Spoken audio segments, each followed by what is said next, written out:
as I make my way. The fact I'm still alive, my claim to fame. It's no surprise I'm on a rise, finna stake my claim. Separate me from the others, cause we ain't the same. Ask my brothers from another, we ain't for play. Time is money, so we got no time to waste. Soon as this thing's moving, it can't be stopped. Blue bands in my pocket, call that juggernaut. Anywhere in the world today takes everything you've got. Taking a break from all your work sure would help a lot. We should ride together. You know the stat quo. Finna get a bag, bustin' down that blow. Out of East Side Ho, where they know my name. Are you ready? Hey, think you can tell us what to do? You think you can tell us what to wear? You think that you're better? Well, you better get ready. Bow to the masters. Break it down. What up? What up? Fantasy Football Hustler back at you. And oh, yeah, we are bringing you fantasy news today. And I hope everybody is ready because it is time for some crazy ass news. Let's get these motherfucking championships. When Bogard gets back here, I'll give him his proper intro. We got the dough in the building. What up, bro? He said Happy New Year's. Yeah, JC Money telling everyone smash that like button. Get it in. Get it in. The dough says I'm ready to win my championship belt back in that cash prize. Let's get it. Hess in the building. What up, bro? Anthony MathQuest in the building. What up, bro? Happy New Year's. And Big Kong said it. Oh, man. R.I.P. Betty White. Like, man. T Money saying it too. R.I.P. Betty White. Let's get a moment of silence.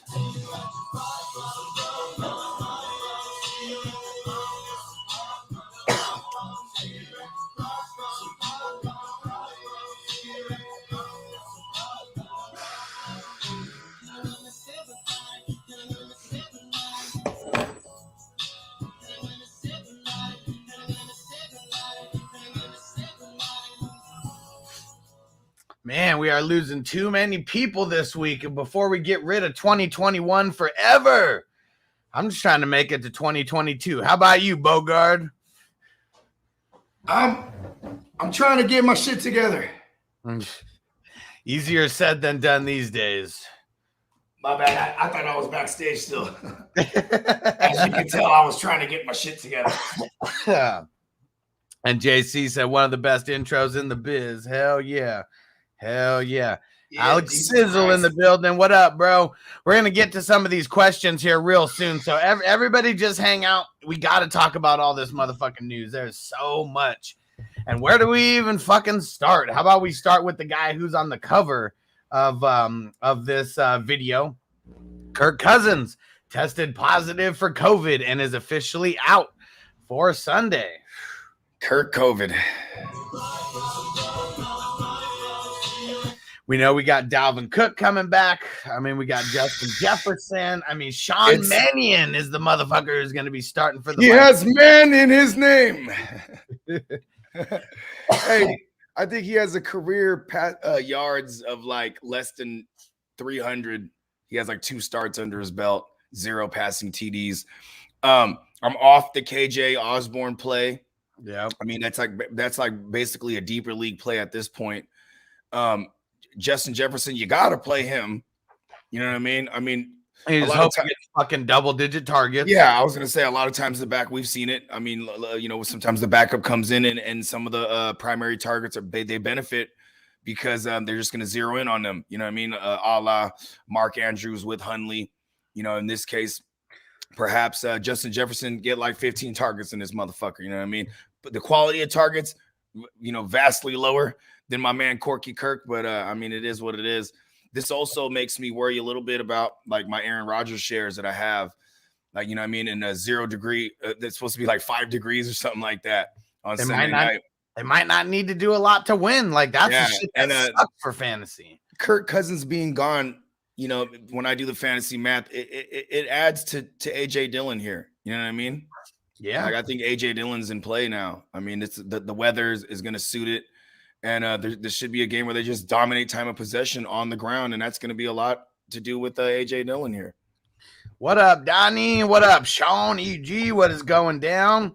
And JC says Mannion also sounds like an onion, and onions make us cry. Oh, boy, do they. But Mannion also rhymes with Canyon. Yeah. That has nothing to do with anything. I'm a rapper. So. And Ronald said, what up? What up? I'm going to have to get my fat ass up and buy some weed soon. Figure I'd check in with you boys first. I appreciate it, man. I appreciate it. Hey, and we're going to play this a few times today. But one thing that we are going to make sure that we do is fulfill our destiny. Yes. Yeah. You might need to turn that thing up so people know I can't. As loud as it goes. It's as loud as it goes. Fuck, he's all low. Fulfill your destiny.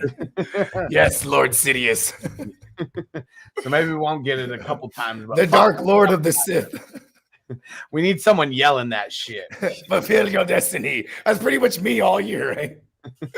If it's my destiny, it's my destiny. All right, let's see. And yeah, that's pretty much it for the Vikings. Yeah, it sucks. Sunday Night Football. I mean, that we wanted that to be a good game. We really did. And now this has bullshit written all over it.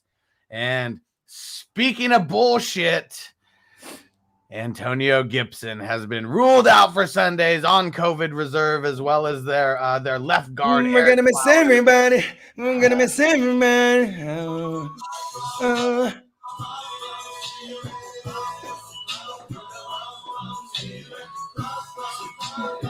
Oh yeah, and Bogart likes that one. I know he likes that. I don't. I have him in two other championships, so I'm dealing with it. You know what I mean? It is not. It is not good.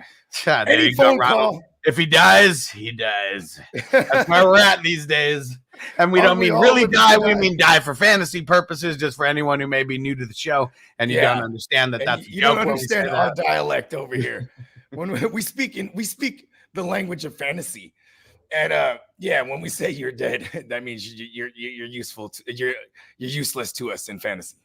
Yep. And I forgot, on the other side of the Vikings Packers game, we got Jair Alexander and David Bakhtiari officially out for Sunday. They already said that Jair Alexander was unlikely to play, and David Bakhtiari still hasn't got back to practice yet. Not like it's going to matter this week going up against good old Sean Mannion, but how about for the Chargers? Jared Cook placed on COVID reserve. Tight end wasteland just continues to be a little bit more wastelandy. Oh, that god-awful Jared Cook, he's out? Yeah, Bogart's favorite tight end of all time. Him and Mark Ingram and Will Offaler, they're all on my fuck you for life list. Yeah. OBJ almost got there. He was actually living there for a while, and then it's like when you play dodgeball, someone caught the ball and you get back in the game. Yep. Yeah, that's what happened to OBJ. The Rams caught the ball. Just to get hit by a ball like 1 second after you cross past the line again. Right, he's just on a better team this time. And yep, Donnie said, R.I.P. Gibson. Oh, man. And it had to be COVID. Like, wasn't even a fucking injury. Like, I mean, as bad as, like, they kept saying his injury was, he still looked okay last week. And then fucking here's COVID the thing. got him. They've been using, I've been saying this, they've been using COVID designations on players on a player that might be injured, like or have a regular illness, because they need to activate someone on the roster because you can only have 53. You know what I mean? Yeah. So this might be a case of that, to be honest. COVID is like our IR that we use in fantasy. Guy goes out, you throw them on there, and then that's how these teams are making a lot of moves right now. And David said, I read that Gibby is vaccinated and has a long shot to play Sunday. Is that possible? No, because now with these new rules, it's 5 day. Yeah. So yeah, he's done. I mean, he's droppable. Oh, actually, right, I think because he's vaccinated, he might only need the one negative. That still applies. Okay. Well, but we've never seen it all year. We've never seen it all year though. We've never seen one person like come that back. test positive that was vaccinated that came back that same week. We just never seen it. So Yeah. Find you a pivot. You know what I mean? If you could hold on to him in your IR and hold out on it for a glimmer of hope, cool. Because he is a player that we've seen that doesn't have to practice and he'll get in there and still produce. You know what I mean? But he's also going to be coming off of COVID if that is true. And if he does, so he's just done for us. He's dead to us right now. It ain't good. It's fucking bad. It is. Shout out to Antonio Banderas Gibson, the desperado himself. He rode into the sunset early. He really did. And I know Donnie Dude plays through injuries damn near all year. It was all year because he got hurt week 1. And and then COVID right in the championship. And Big Kong said, any updates on your boy Camus Gruger Hill? Not as of yet. I think he's still on the fucking COVID list. And he was hurt when he went on the COVID list. So, it ain't looking good. It ain't looking good. Keep him on there. And that dude was such a fucking beast, man. Like, that was like one of my favorite IDP pickups. He was fucking killing it. Yeah, he was like a week 1, week 2 waiver wire guy? Yeah. Hell yeah. I remember that video. And Ronald said, but the rules are different. Gabe Davis came back that fast. No, Gabe Davis went on COVID last Monday or Tuesday. Yeah, so and he was unvaccinated, so it would have been 10 days. But then when over the weekend they changed. Actually, no, it was and actually I'm wrong about that. It was Beasley that was like Monday. It was Gabe Davis that was like Thursday or Wednesday later in the week. So Gabe Davis has already tested negative, and it's been the 5 days. But what's funny about that is like he wouldn't even have to have tested negative, just the 5 days. So that's why Antonio Gibson's out of reach here. You know what I mean? Well, I thought I thought to come back to 5 days, you do have to test negative if you're unvaccinated.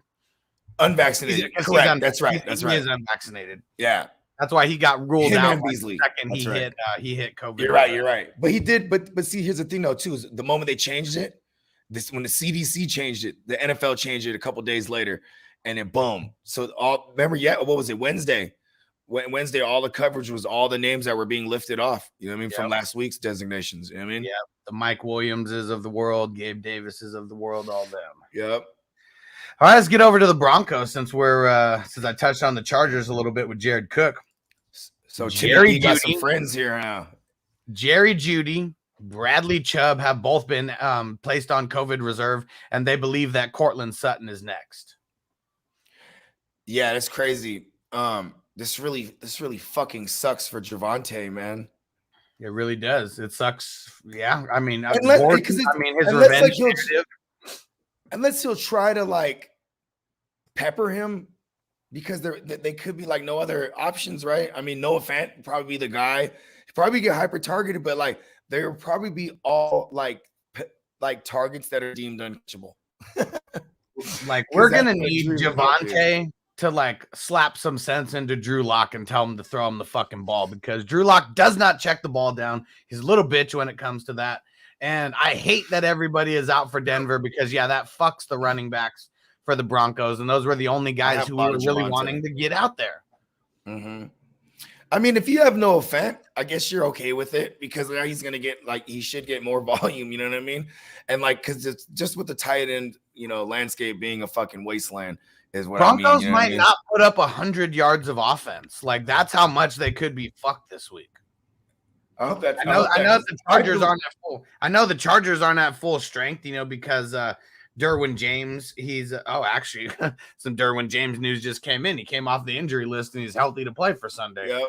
So that's actually bad for Noah Fant and the run game and yeah, he's the guy that limits Travis Kelce. God damn it! No, I retract all my Noah Fant statements. I think that playing any Broncos player this week reeks of desperation, and Javonte and Gordon, we're talking about them being RB3s, potential flex plays, like maybe, depending on who you have. It's so crazy. Like in one of my homies, man, shout out to the homie A1. That's my brother, man. We playing in the chip. It's his first chip appearance. You know what I'm saying? We both had daughters this year. So we both got baby swag, you know what I mean? Like it's my triumphant return. I'm trying to re-seize this title, re-seize the throne, you know what I mean? Retake it, whatever, whatnot. You feel me? And like what's killing me is he's suffering all these issues, but then like I have Javante, like I had Gibson, like it's all happening to me now. I was watching it happen to him throughout the week, and that's just like, listen, this is the universe. You know what I mean? It's the balance. We've told you before. It's my destiny. We've told you before, and we'll tell you again. Survival of the healthiest is in play, and it is definitely survival of the healthiest. In the chip week, bro. Survival. I'm telling you, I have like the foresight, bro, because that was like something we were just like, this is the motto this year. You know what I mean? Survival of the healthiest. And we're all sharp already. That's not the issue. You know what I mean? Yeah. And we're all quick on the draw, etc. It's just survival of the healthiest. It really is. And nobody can say that anybody has a fucking advantage this week because everybody, I don't care who you are, everybody has somebody out on COVID right now. Like every single championship team. If you're going to watch the championship game with your opponent and he's your buddy in real life, get him hella wasted all day just in case like he might miss something happening on one of his players. You know what I mean? Because this is like the late, like you have to have swaps in play here. You know what I mean? Sunday morning is going to be crazy. The load that we didn't have any Thursday games, let me tell you, because that would have created a whole big fuck ton of like having to make like not play so and so because I'm going to play Gibson, and then Friday comes around and you're like, so and so went off on Thursday, and you're like, Gibson got rolled out, like like shit like that. Listen. It's also a Murphy's Law. That's already a real thing, but that like Murphy's Law made its way into like fantasy this year also. Just like what can go wrong will go wrong if you guys don't know what Murphy's Law is. So check out the survival of the healthiest joint that we got right here. Yeah. It is available for purchase right now. I'm throwing the link in the description. And anybody who purchases any of these survival of the healthiest, I mean, not only do you get some dope swag, but you actually get to support 3 people at once, because Bogard is the one who came up with this. Well, I mean, me and Bogard were workshopping it. JC Money Design is the one who came up with the whole design itself. So all 3 of us are getting a cut of all the profits coming in from any of this swag. So support your favorite fantasy football analyst and get some swag at the same time. Got to get the premium tee. There's a cheaper one on there. You got to get the premium or the tri-blend. Those are the legit ones that will last. You win the chip. When you win the chip out there, this is like this is that title belt that you wear. When you cop this shirt, and this is for you when you win that chip. You cop this shirt because it's the survival of the healthiest, and you're the champ.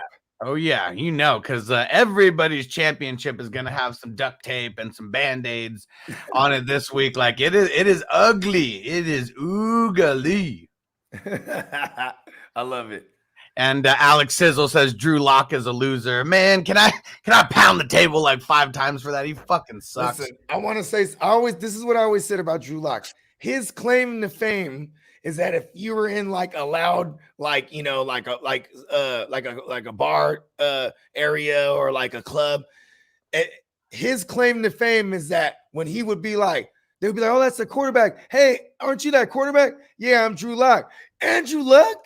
Like his claim to fame is that when you are in a loud environment, someone might accidentally mistake your name for Andrew Luck. And he seems like the type of douchebag that would be like, hey, can you turn that down? Can you turn that down a scotch? Like he seems like one of those type of douchebags. And Alex Sizzle says Jerry Judy's a guy I'd love to see more targets, getting more targets. Fuck yeah, dude. Like next year when it's no Teddy B, when it's no Drew Lock, when it's Kirk Cousins or Aaron Rodgers or Deshaun Watson or one of these guys that we really, really hope goes there, maybe Jerry Jeudy will be the thing that he could be. I think the more and more Aaron Rodgers looks around, right? I think like he's going to look at some of these teams like, I don't even want to go there. Like everything has to be in place like how Brady had it. You know what I mean? This would make fucking sense. Look at what Ronald said. Who knows? It may help him getting to throw to the other guys on the second team that he knows better. I mean, that is a thing. We already know that he didn't practice with the first stringers until like last week or whatever. He's been on the second team. I mean, and to be honest too, if y'all remember over the years, bro, because Drew Lock's been there since 2019 now. Tim Patrick would always step when it was Drew Lock. Tim Patrick would get in there and eat. You know what I mean? Because they were playing on the team twos together. You know what I mean? So he might got He's something on here, fucking COVID reserve as well. but who's there? I know, but see what I'm saying. But who's there is what I'm saying. Like I fucking Kendall Hinton. Kendall Let me Hinton. get their depth chart. I have no fucking idea who's You past. feel me? Like I mean, because remember, what was Buddy? They had a little small guy who's a speedster, and a KJ Hamler, MC Hamler. Oh, remember, he's been on. He died early. Now, yeah, I'm saying he like tore his ACL. Sean Hamilton, like he was someone who was a thing a couple years ago. Oh, you know, yeah, man. He's already ruled out. It's Kendall Hinton, and Deontay Spencer. That's it. That's it. And Cortland Sutton. I mean, he hasn't been put on COVID reserve, but that was like they literally right now they expect him to be next. Right now they're like they got Cortland Sutton in the room by himself, right? And he's just like eating hella vitamin C's and fucking elderberries and shit. Because you know they separated all the fucking wide receivers. Like Kendall Hinton is not around Cortland Sutton, Deontay Spencer, whatever the fuck your name is. Quarterback, bro. Kendall Hinton might be like, listen, you're our emergency quarterback. You know what I mean? He really is though. Yeah, I mean, fuck, we saw it last year. The only team, I mean, the Broncos got fucked the worst last year, having to play a guy who's on your practice squad as QB. With no fucking practice during the week. He's on the practice squad as a receiver, but he played college he played QB in college. I thought it was he played QB in high school, and that was like whatever it was. I don't even think, even if it was college, I think it was like a game or two. You know what I mean? Oh man. All right. Well, here to deliver some more bad news. JC Money Design in the building. Jesus Christ, money. You guys talking about Kendall Hinton? It's so funny. Yeah, I think I did. I played him. I think I did play him in some like DraftKings or some shit like that week. Because you could throw him in as a receiver. Yeah, remember that? Yeah, and he didn't do shit, bro. He did nothing. As a nothing. It was like it was like the worst game you ever think of. And Ronald said, I actually think the RBs will be fine. If you go back to last week and you look at the RB productions, it was the exact opposite of fine. Here's the thing. I last week after the game, like that on Monday, I remember I went and looked, this past Monday, I went and looked at the just when they were producing, because I watch all the games and really when you look at when Javonte or Gordon was eating, it was either a game that they had won. Or if you watch the game, it was like an even flow game, like back and forth, like they were in it, where they didn't ever have to abandon the run. Then the games that they didn't produce, they're just the games that they're trailing. You know what I mean? And then Drew Lock is a guy when you start him at QB, you know you're gonna be trailing. You know what I mean? Like he's like Kendall Hinton. He's like, you used to be a QB. You understand how hard it is. He was a backup QB, and he played one game against Clemson. He had like 14 for 30 for 203 yards and 2 touchdowns. And yeah, Ronald said, don't look at Locke last week. Look at last year. One game's never a good sample size. No. I mean, Locke was horrible last year, and the running game was horrible last year. Hold on. We have a sample size that goes all the way back to 2019. We know plenty about Drew Lock. He's not the guy. Look at his know what Drew Lock is? This is Drew Lock, right? Boom, protection in the pocket. Then he still breaks the pocket. It's like, what? You had time in the pocket. He'll run out. Then he's rolling out. No reason. And then he goes for the Hail Mary win. There you go. Jay says it right there. I'm a Bronco fan. He sucks. End of discussion. Exactly. Let's stop talking about Drew Lock here. That's actually my fault. We just don't. I like shitting on Drew Lock though. And all we're gonna do, we're gonna play the percentages. We're gonna play the matchups. This is a fucking horror. The matchup was good, okay, for running backs against the Chargers. It was fucking great. But when you don't have half of your offense, it is not going to be looking good. Yeah, because now they can stack the box. Because before, like, if you had any kind of they had actual respectable weapons with Cortland Sutton, Jared Jeudy, and Tim Patrick for what it's worth. Noah Fant, like, just you know what I mean. At least, and they all can block. Bosa is going to eat Drew Lock for breakfast. Yeah, for sure. But see, that was another thing too. Is them receivers can block well down the field, like all day. That's why. Why do you think Tim Patrick played so many snaps and he doesn't really get too much production? Because Cortland Sutton might be the best blocking wide receiver in the NFL. You know what I'm saying? There's so many highlights of like Javonte doing some shit, but you see one of them receivers, they clearing it downfield. You know what I mean? Yeah, they're Dude. blocked 10 yards downfield, 15 Mhm. yards downfield, springing them even Yeah. more free. And David said, "Where do I pay?" I just shot you a message on Patreon of where to pay. You don't want to pay them taxes. Yeah, everyone get those league fees in right now. Oh shit, that's true. I'm gonna have to transfer. Like, you know what sucks is that I don't know who. Pay I'm my a man some commissioner. crypto. I'm a commissioner in several leagues, but I have no idea. I mean, who's gonna win? So it's like I can't just be like. I mean, and then even with the splits, I need to distribute those already. Yeah, that's what I'll do. I mean, well, for normal people who are receiving the money, I mean, if you don't receive, I mean, No, sending it though. Like no, I'm sending it's not the issue; it's receiving it. Oh, okay. Yeah, I was talking to Joel today. But we know that you're going to be receiving some money over the year, probably over $600. So those are things that we are. Like, it's like gonna happen. It's already happening 100%. Like that, you know what I mean? Like tenfold. Well, here's the Oh, crazy yeah. thing. Imagine if you Already paid. secured Imagine if you Benditos. borrowed somebody money. Imagine if you borrowed somebody money like cash. And Oh, well, okay. I don't So know money. there are a couple Don't do that. instances Crazy. where it is completely legal and when you won't get taxed. One is if you receive rent from your roommates, but I mean, that's only going to go so far if you're having everyone say rent. Like how many fucking roommates you got? Then you're just going to look like a liar either way. It's If someone does borrow money from you and they send it back to you, that's something that won't be taxed.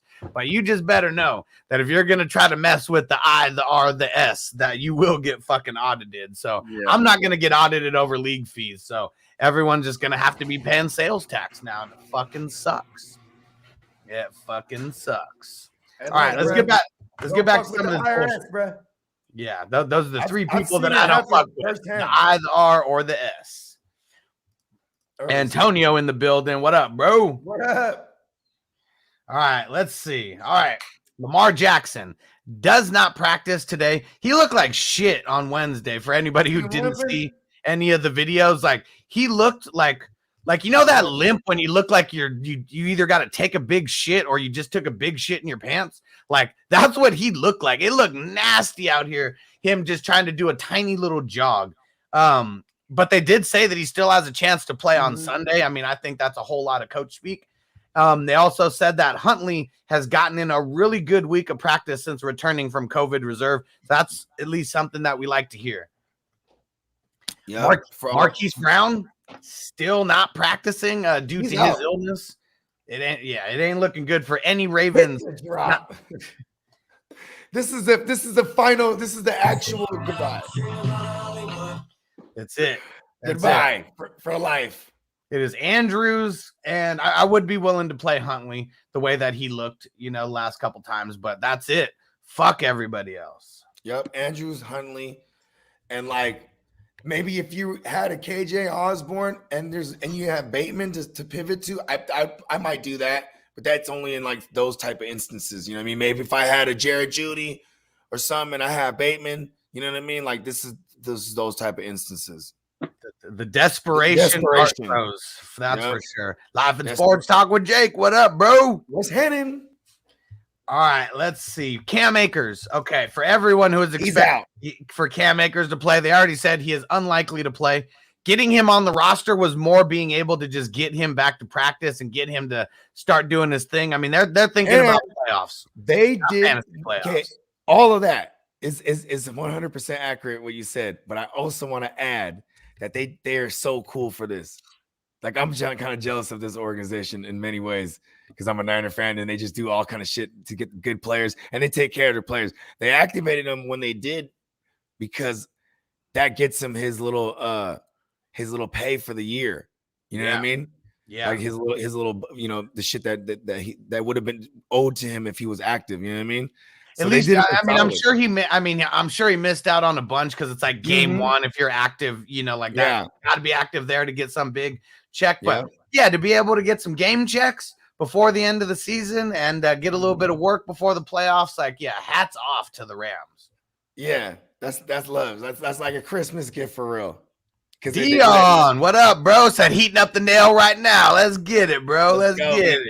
Be very careful that do it safely. And I Chase, remember one time I went down a rabbit hole of all these different stories online of motherfuckers burning their shit down. come on, man. You feel me? This ain't before 2010. We got all types of Yeah, no, I'm just saying, guys this is from, I'm from where it all began, you know what I mean? So, you know what I mean? Seeing Mortal walking into the Kombat guy studio- pops out of the corner. Whoopsies. And Chase said Huntley over Russell in the rain. I think I would. The way that Huntley looked, and he's gonna run with the ball. He's making quick decisions. I think I would go Huntley over Russ. Yeah, and Huntley's gonna have to do a lot of work because he comes with a bad secondary that's gonna give up a lot of points. You know what I mean? So there's gonna be times where like they might even abandon the run with the running backs and only run with him on hurry, and because everything's gonna be hurry up situations. Because that's what they've done with Huntley. You know what I mean? Yep. And Antonio says, "You guys talk about AB yet? I'm already started drinking, and I know he missed practice today. He did miss. We didn't talk about him, but we'll talk about the Bucks right now. He did miss practice. They said that he has a chance to play, even though that he did tweak his ankle. So that they came out and said that tweaked his ankle. That's why he's going to miss practice. I don't think he is either. And I don't think Mike Evans is probably not going to play too. But Mike Evans." He was limited today in practice, and they said that he is a game time decision. Yeah, but here's the thing, because he has a hamstring. It's like, you know what I mean? Like, but also dig this. I think he's only like X amount of yards away from like continuing his 1,000-yard every season streak. You know what I mean? There's two more games left. There's two more games left. Not just one. But I think it would probably be. Damn, where's he at right now? I'm checking. I'm pulling it up right now. Shit. How long ago was the hamstring though? Because the fucking Brian Robinson, the guy from Alabama, I didn't want to start him today because his shit. And he's already got week 15 Sunday night, right? He's at over 80 yards rushing already with 899. So he is 101 away. Okay, so which he that could be in 2 games. Yeah. One game for sure, it could be done. Who do they got? They got the Panthers week 18. Panthers week 18. Okay, yeah, he'll get that. Everybody on the Panthers by next week is gonna be on IR, or some type of they're just on COVID reserve because they don't want to play no more. There's hell of them this week already. Just add to last week's numbers. And then on the defensive side of the ball, Shaq Barrett and Jason Pierre-Paul both ruled out for Sundays. I don't think it matters to the Bucks winning the game, but I think it does matter to the Jets' garbage time happening and the Jets having a couple garbage time points. I mean, those are the they two give best up the most. They give the up. They're a top 3 defense when it comes to giving up receptions to the running back position. You know what I mean? So bro, they're about to give up hella receptions to fucking Michael Carter. God damn it. He's playing against me. I love it. Carter. Oh, yeah. Now, Michael Carter is going to be a G this week. Let me tell you. He's going to be volume and he's going to be garbage time. He's going to be everything. I was a Michael Carter truther, so I'm actually proud of the kid. I had a ton of Michael Carter in my dynasties too. And you know that we want it all. Not just a piece of it. We want all of it. Oh, brand new stocks and draws. I like that call right there, Derek Buck. What do you say? Barrios. Oh, speaking of another guy who's going to be going up this week, more than likely. I like Barrios this week for sure. Because they got nobody right now. Let me get to the Jets. We got so Elijah Moore not practicing again. I don't know why they came out and said he's 50-50 for the game with that quad injury. It's hella funny because the Instagram fantasy analysts, right? It's hella funny because they'll make a video about everything. So then they make a video go get Elijah Moore for the last 2. First of all, I was like, man, that's bad advice. It's like, yeah, go get a guy who's coming off like a fucking soft tissue injury, put him in your lineup, no questions asked. You know what I mean? And then he's not even playing. Practice throughout the week. With 0 practice. Then he's not even playing, and it's just that video was useless. It's just funny. Well, they still said that he has a chance to play. I mean, I think that's a bunch of coach speak, just so they're thinking Braxton Berrios isn't going to be the dude. Gamesmanship is what they call it. That's the fact that he's still a special teams guy, and he still has the upside of running a touchdown, and like he did last week. And Jamison Crowder is doubtful. Okay, hold on real quick. Look, I do want to say, if he's not the guy returning that punt right there and he doesn't get the touchdown, what does he go for? Like 3 for 30? It was like 3 for 37 or something like that. But the week before he had a touchdown, I'm pretty sure. Let's see. Because I know he's had over 10 points in the last 3 weeks. Braxton Berrios. 5 for 37. Braxton Berrios was my DFS like darling, you know what I mean? Like for the last couple of years. I think the more when you have all those players out and the fact that he's also on special teams, it's good fantasy math. That's why I don't like it, because Huss is playing in the chippy. Get him, Huss. Yeah, let's play the drop. We're putting it all on the line. I ain't holding nothing back. Last game of the year. Can't hold anything back now. And and if you look last week, like shit, I mean, their totals were just, I mean, it was garbage. I mean, Braxton Berrios, he led everybody by far except for Tyler Kroft was the only one who came close with 5 targets to his 6. Tyler Kroft, the Tomb Raider? Yeah.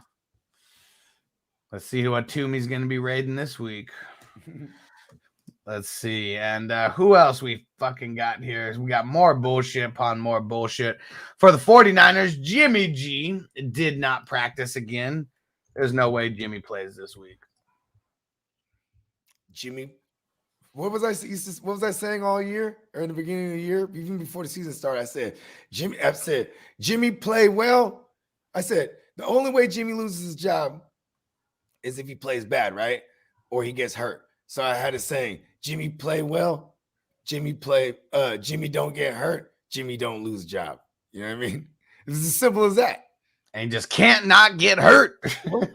So now Jimmy lose job. And it is it's gonna be ugly. It's gonna be an ugly game. And Jake said with Kirk Cousins out, more Dalvin Cook then. I mean, I don't know how much more we would see him. I mean, I was already expecting him to get like 20 plus touches, in this game. They want to keep the ball. I bet you they give him up for third. He might if he gets going, right? Because we've seen this. Like, you can stack a box. You know what's dangerous about stacking a box? You can get through 8 men and then you're gone. You know what I mean? But yeah, they're definitely gonna stack the box. You know what I mean? He's probably gonna get like 30 opportunities, and even if he runs into a brick wall like 12 times. You know what I mean? Like they're just. He's gonna have to break through that brick wall because we know he's gonna fucking run into it more than Tyler Conklin. He's not been known as he ain't been known as no blocking tight end for real. You know what I mean? No, you know what I mean. Like Claudio Cook isn't hurt. He was on COVID last week and he's been activated. He's hurt though. He's playing with a shoulder harness because he has a torn labrum, but he's just a G. I think Conklin was. He's been playing with that pretty much all year. Yeah, it was partially torn all year. Then he got it. He just like you know what? Just fucking pop it, Tommy. Pop it, Tommy. But he was. I mean, they don't even have him list. They have him listed with the illness. They don't even have him listed for his shoulder. And he was a full go in practice on Thursday and on Friday. He's good to go. Can't say the same for everybody else on that team though. And David P. L wants your name. You know my name. It's Alex Marino. He's Dan Marino's estranged son. I'm telling you, the timeline matches up. There was a game in 1985 in San Diego at home. Dan Marino was there. Ooh, Donnie, he said Bucks D been killing it for me lately, but yeah, you don't want to start him this week. And pick up the Bears. Go do it right now. Go do it right now. Better. I do like the Bears better. Because he said Seattle, the Bears, the Browns, and the Rams. I'm going Bears out of those. Faux show. Yep. Give me Chicago. Yeah, and you're a bastard because I put in the waiver claim on the Bears and you happen to get them. You know what's funny is like before the claims went in, right? I had Isaiah McKenzie in there first. I was like, I'm gonna put him last and Lance last, and I'm like, I'm just going to go after Scott and Chicago, and then boom, you know what I'm saying? The ones you got because you got priority. You know what I'm saying? So when you got McKenzie and Lance, I don't know who you got. I know. I put the Bears second. I knew I should have put them first. I knew I should have done it. Because I was like, fucking, I have the Chiefs. At least they're aggressive. But I'm like, I want someone who might like fucking fuck somebody up. Not like, you know what I mean? I'm hoping for turnovers all day. Yeah. You know what I mean? And Claudio said thoughts on Swift this week. Okay, so Everyone's talking big shit about Swift. Swift, I'm ready to go. The coaches say he's ready to go. You know, Here we go. Because I got Swift against you. I'm really of this mindset that he could be a healthy scratch. Like, I mean, Jared Goff is doubtful for Sunday. Okay. So we're going to have Tim Boyle, you know, like Tim Boyle, like the thing you find on people's asses when they're sick.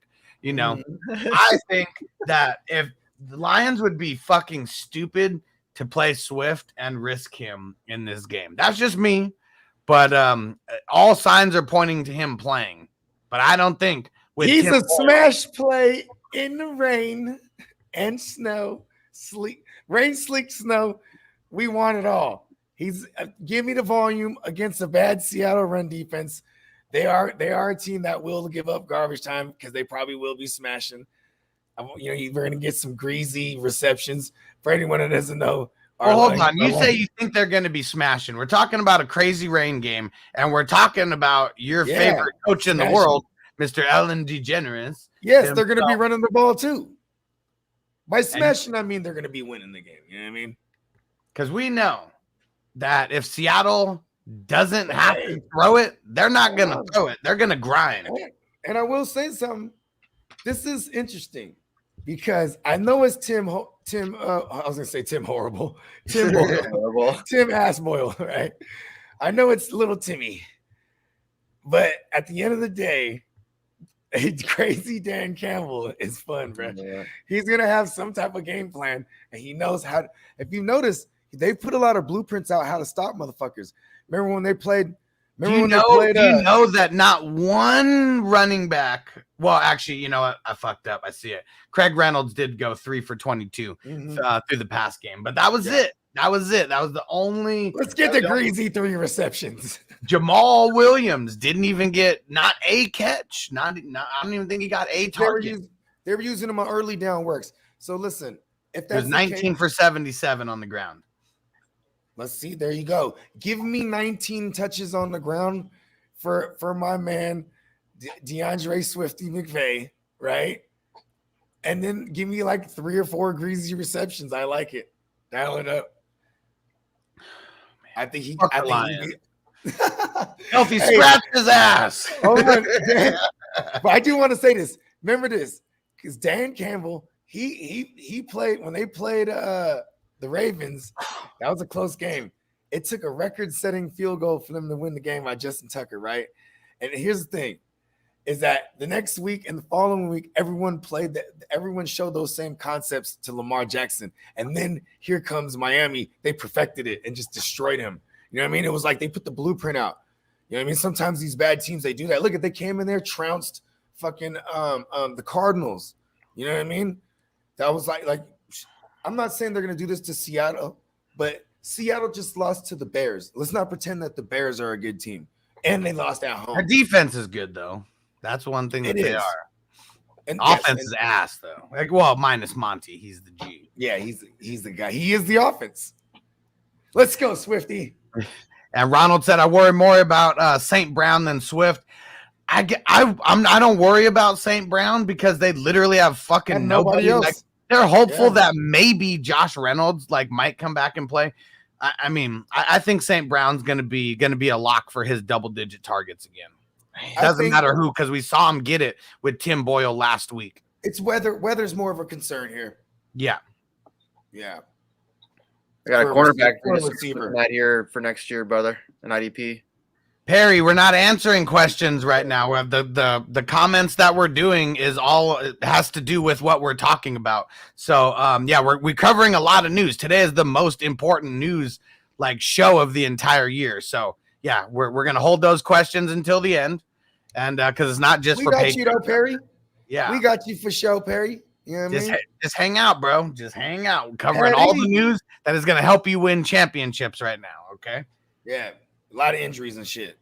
Yep. A lot of COVIDs and shit. And then, so let's see here. Who else we got? I did say Jared Goff is doubtful. Make sure everybody heard that. Someone said something about AJ Brown, and he's back at practice. I don't care who he's going up against. I mean, the Dolphins is a tough matchup for anybody. You don't sit AJ Brown. Look at what he fucking did last week. He's the man. He's going to get 12 targets again. They He can said get that, separation against anybody in the league. Him missing the practice yesterday was precautionary, they said too. But I mean, the calf, I wasn't aware that he was nursing a calf, but that could even just be, it could be minor as fuck if he was back at practice. You know what I mean? Because they never put a grade on the injury unless like they're, you know, not practicing multiple days. You know what I mean? Yeah. Oh, he's back at practice, so I mean, should be Yeah, all right. so he's straight. Mm-hmm. Let's see who else. Him and Xavier Howard. That's gonna be nasty. Yeah, it's gonna be nasty. Xavier did pretty well last week, actually, in fantasy. Now, how about let me see who else we got here. Oh, okay. For the Bears, we do got some news about the Bears.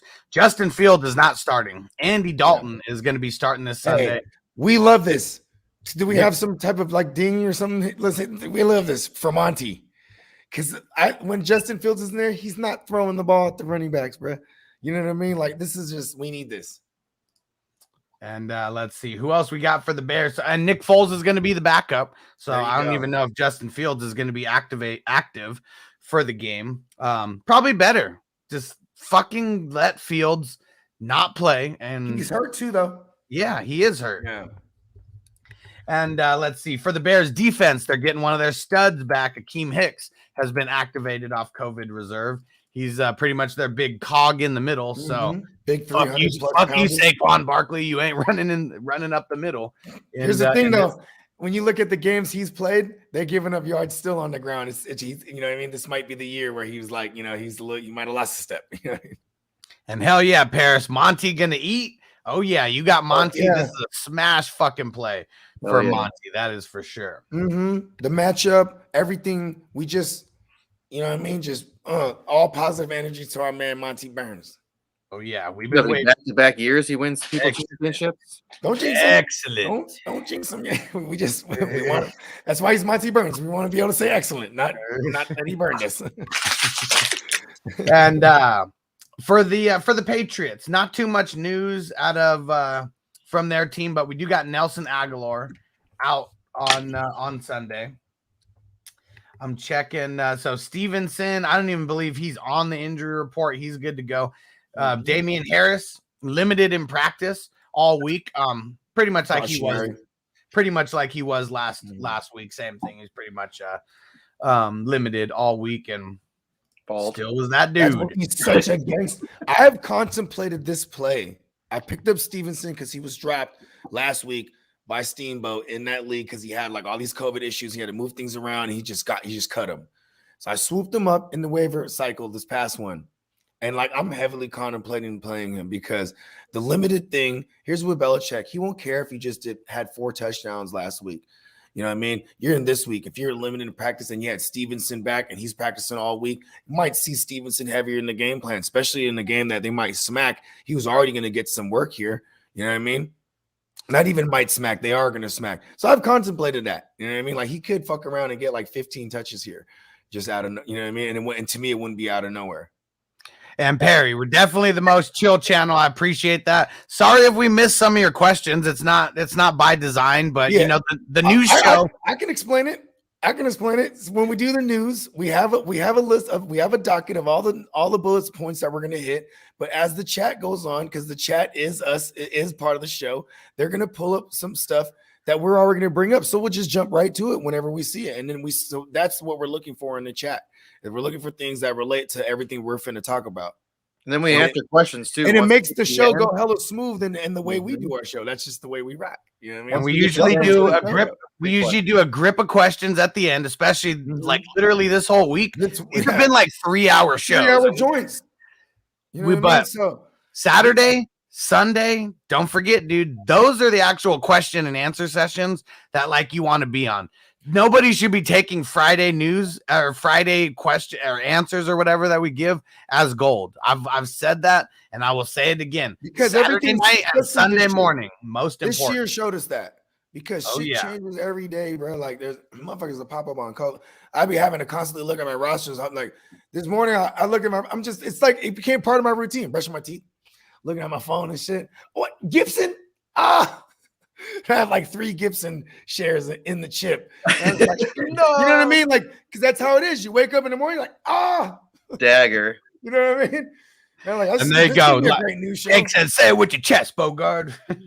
Wake up and pull that dagger out of your chest. Because we're very efficient. That's a Kevin Hart joke for those who don't know. Yeah. You know, say it with your chest. Say it with your chest.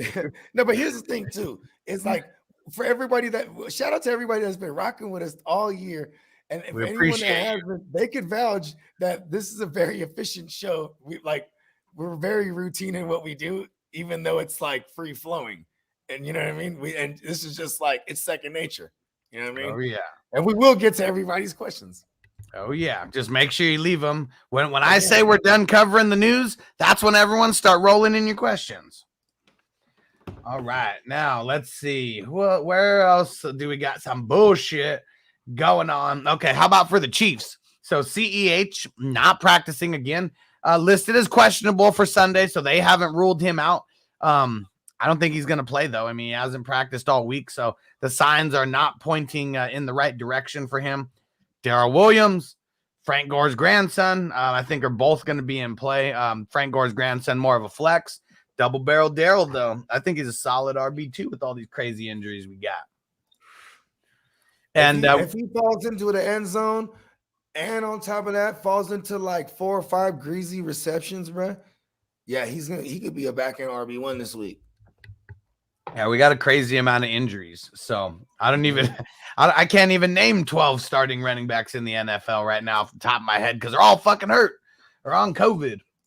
And good news for the Chiefs, they're getting their left guard, Joe Thuney, back at practice.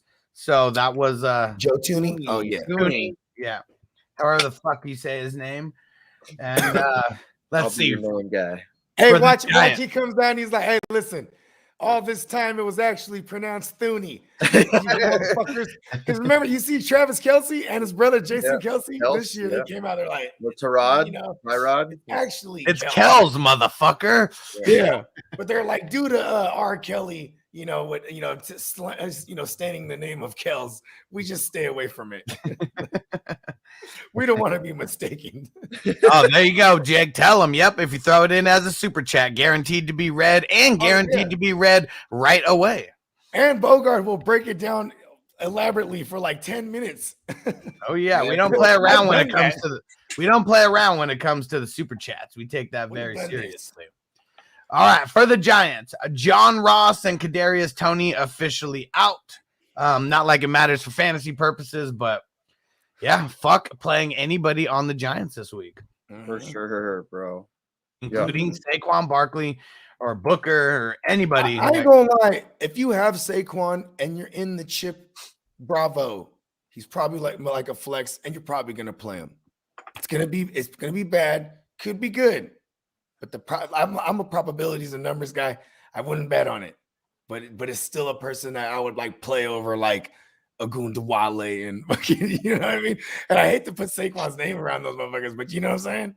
How the mighty have fallen. That's all we're gonna say. And next year, I mean, Bogard already said it. Saquon's gonna be one of those 3rd round fucking darlings that everybody's passing on. And he's gonna be coming back from a year removed from. They might have Russell Wilson over there. For all we fucking know, like it might be some shit. It ain't gonna be Danny Pesos, I'll tell you that much. Who's gonna be the receiver? Who's gonna be wide receiver 1 then? If bro, they have Kenny G and they have Kadarius Toney, bro. Like this could be a thing if they get a good quarterback with Saquon. Maybe they get some improvements on the line. You know what I mean? Like it's a competent defense. They suffered a lot of injuries. You know what I'm saying? When I say competent, because like the coaching staff, they're like from the Belichick coaching family tree. You know what I'm saying? With fucking with the judge, coach, what's his name? Joe Judge. Yeah. That's where I think, I would like Tony if he was there, if Russ was there. And Jake said being a Seattle fan is tough this year. That's for sure. This is the worst year that they've had since Russ has been there? Oh, boo-hoo. And we're so spoiled and we always win. Listen, it's old and it's Pete Carroll. He's old and senile. You guys should all, as fans, start putting the energy. He was old and senile when he decided to throw the ball instead of run it with fucking one of the best running backs. Here's the thing, though. This is why they hate. They were hating not on run that with Marshawn. They were hating on the black man right there, bro. Not to say that Russell Wilson isn't half black, because I think Pete Carroll just wanted to have that. I'm talking about they wanted Russell Wilson to be the poster boy of the Super Bowl and get him the MVP because he already had won one and didn't, and it was Malcolm Smith who was the MVP. You know what I'm saying? Carlton. He's like Carlton. And if and if Marshawn cracks that off, he's the hero. He's the MVP. He had a beastly fucking game. He was the guy slandering, that his silence they took as slandering like media in the NFL. He's just a motherfucker. He's from Oakland. Yeah, he's gonna talk to you if you don't have to. And then when they mandated it on him, like, okay, you have to spend X amount of time. So he would put his iPhone timer on, like 6 minutes or 8 minutes, whatever, for the media that he was mandated to do. And he'd be like, I'm just here so I don't get fined. You would just sit there. And he would take the questions, though. Here's the thing. He would ask a dude, he'd be like, point at somebody, they'd ask the question, then he'd be like, I'm here so I don't get fined. And then there was this one time, he's doing this a lot. Obviously, he's doing it repeatedly. And then, Bogart's getting some Seahawks hate right now. He said, hey, still 2-0 versus the Niners. Yeah. Devin said only if the Hawks played the Niners every week. Go Hawks. And then Chase said, Bogart, you're just mad because Shanahan can't chew as much gum as Pete. Listen, Shanahan is young and senile. This is a different thing. I'm a Sagittarius like Shanahan. I'll tell you, we're quite mad. You know what I mean? Like, and that's, anyways, going back to what I don't even remember my rant. Fuck it. It doesn't even matter. Let's switch it over to a good one, though. I was on to a good one. Let's make it over to another NFC West team, the good old Cardinals. And James Conner and Rondale Moore, game day decisions. That is still all that we are hearing.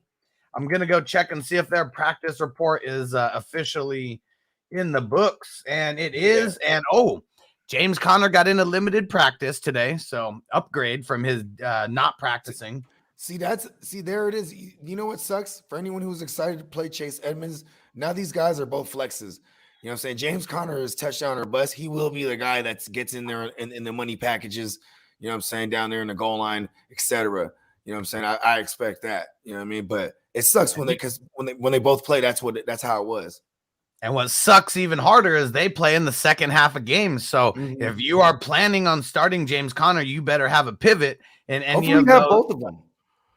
That makes it a lot better. Okay, so now actually maybe it doesn't, because I was about to ask you. So now who do you play then if they both go? Because I'd rock Edmonds still. I'd rock Edmonds. I agree. Yeah, game script. I think he piles up with like a cool amount of greasy. We're assuming they're losing, to start the game. I mean, they could come out and score right away, but they're losing to the Dallas Police. The boys. All right, let's see who else we got here. Miles Sanders officially out for Sunday's game. Jordan Howard officially questionable for Sunday's game.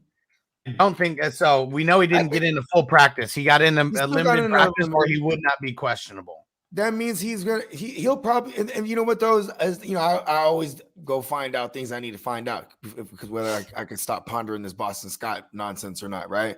And I found a little fucking a blurb. It was talking about they expect him to play. You know what I mean? So I'm like, yeah, okay, for sure.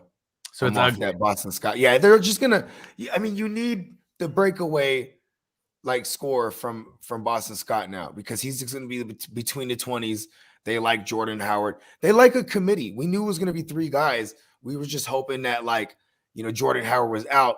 So then, Boston Scott's the leader of the 3 guys. You know what I mean? Yep. Yeah. It's ugly. It is ugly. And let's see who else we got. Okay, so for the Falcons, Corduroy Pimpin not practicing, but they're giving him a Friday rest. So the pimp don't even need to practice on Friday. He said you couldn't afford my practice today. The pimp gets paid for everything he does. They're like, they're like, excuse me, Cordero. He's like, no, it's Corduroy, bitch. Get it right before I slap you with this baby powder. Oh, come back to us, pimp. You know what's crazy? I'm not afraid of that matchup, though. The more and more I thought about it, running backs eat on them. You know what I mean? And like when it's come He garbage needs to time get too, those damn receptions. That's what I we just know, need that's the him to thing. get. It's like they've only been using him on early first and second downs. But here's the thing. That's why I said though, like, you know what I mean? Running backs they've been eating him. You know what I mean? Hell yeah. Good running backs, and I put him in that conversation. He's the pimp. He's good at everything. Oh yeah. Let's see. And I still take yeah, it. LeBron's brain said Patterson has lost his title after his last 3 weeks. He was a shoe-in for like, free agent MVP of the year. And I think he's still up there, but he was the midseason guy. These guys who if you win some championships, like that makes you more warrant that free agent MVP or whatever. And yeah, he's fallen very far from grace. And it's the Falcons' fault. It's not his fault. It's true. Fucking way they're using him. I don't understand why. He definitely served his purpose, Chase. That is for sure. Yeah. Oh yeah, hell yeah, he got us far. You feel me? Like I got him in one of my lineups, and I'm contemplating playing like Gabe Davis over him. To be honest with you, you know what I mean? I don't mind playing him because it's my third wide receiver spot. That's where he's been rocking. I basically had like a fifth running back because this league's double flex 2 running back.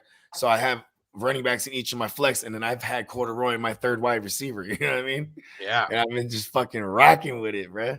I got CeeDee Lamb and Adams, and I have a Rodgers stack. You know what I'm saying? And I've been rocking Dawson Knox.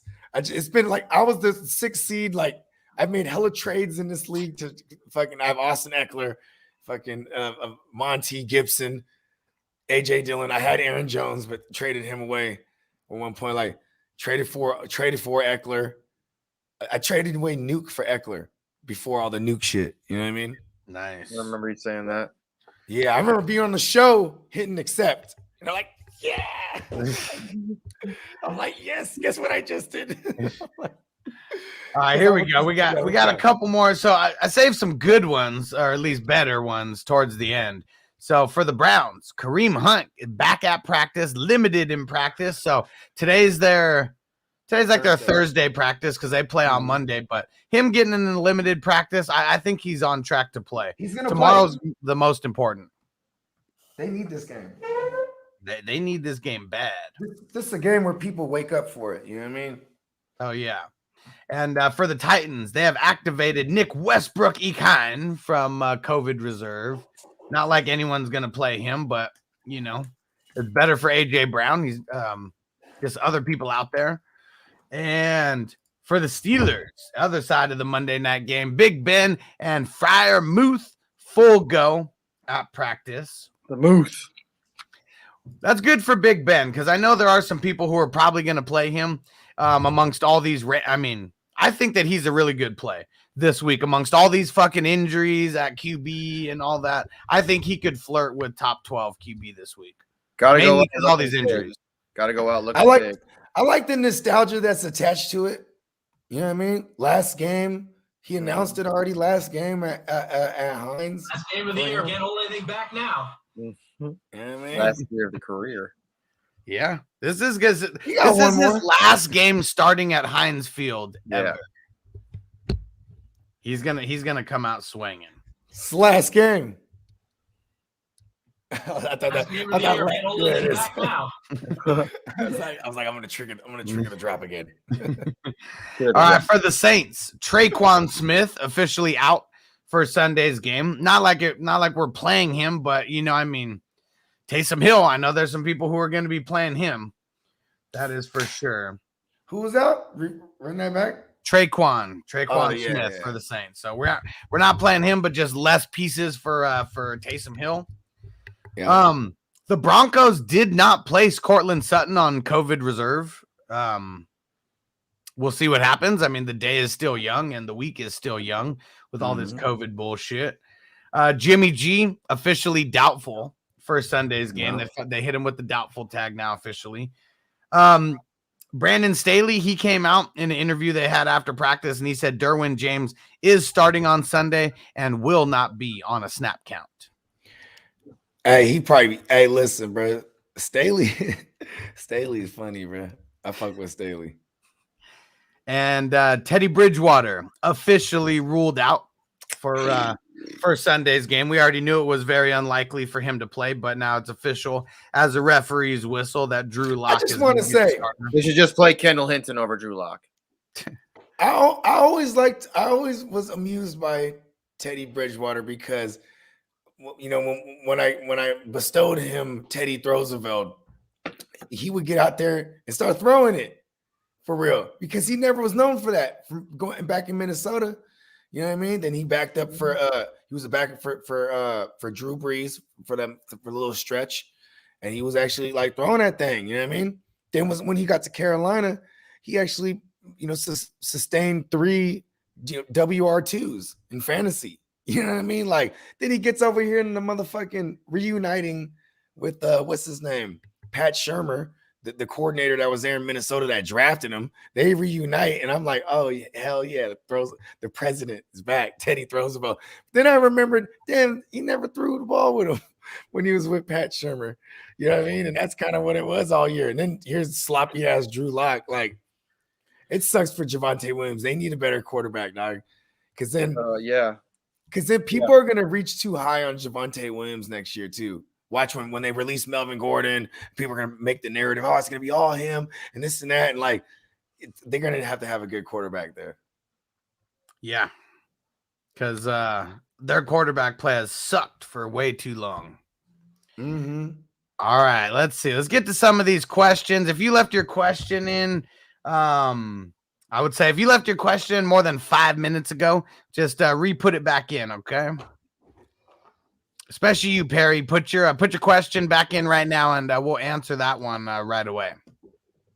Fam first, what up? He said, who wins? Dak, Mixon, Cook, Rojo, AB, Diggs, Ertz, the Bears, and then versus A-Rod, Aaron Jones, Singletary, Cup, Renfro, Keenan Allen, Andrews, Miami, McPherson. I'm gonna say the second team because I don't think AB plays. Yeah, that's what it's coming down to. Fucking Andrews alone. I mean, he's good. Yeah, and Cup. The Aaron Jones play too would probably be lightweight.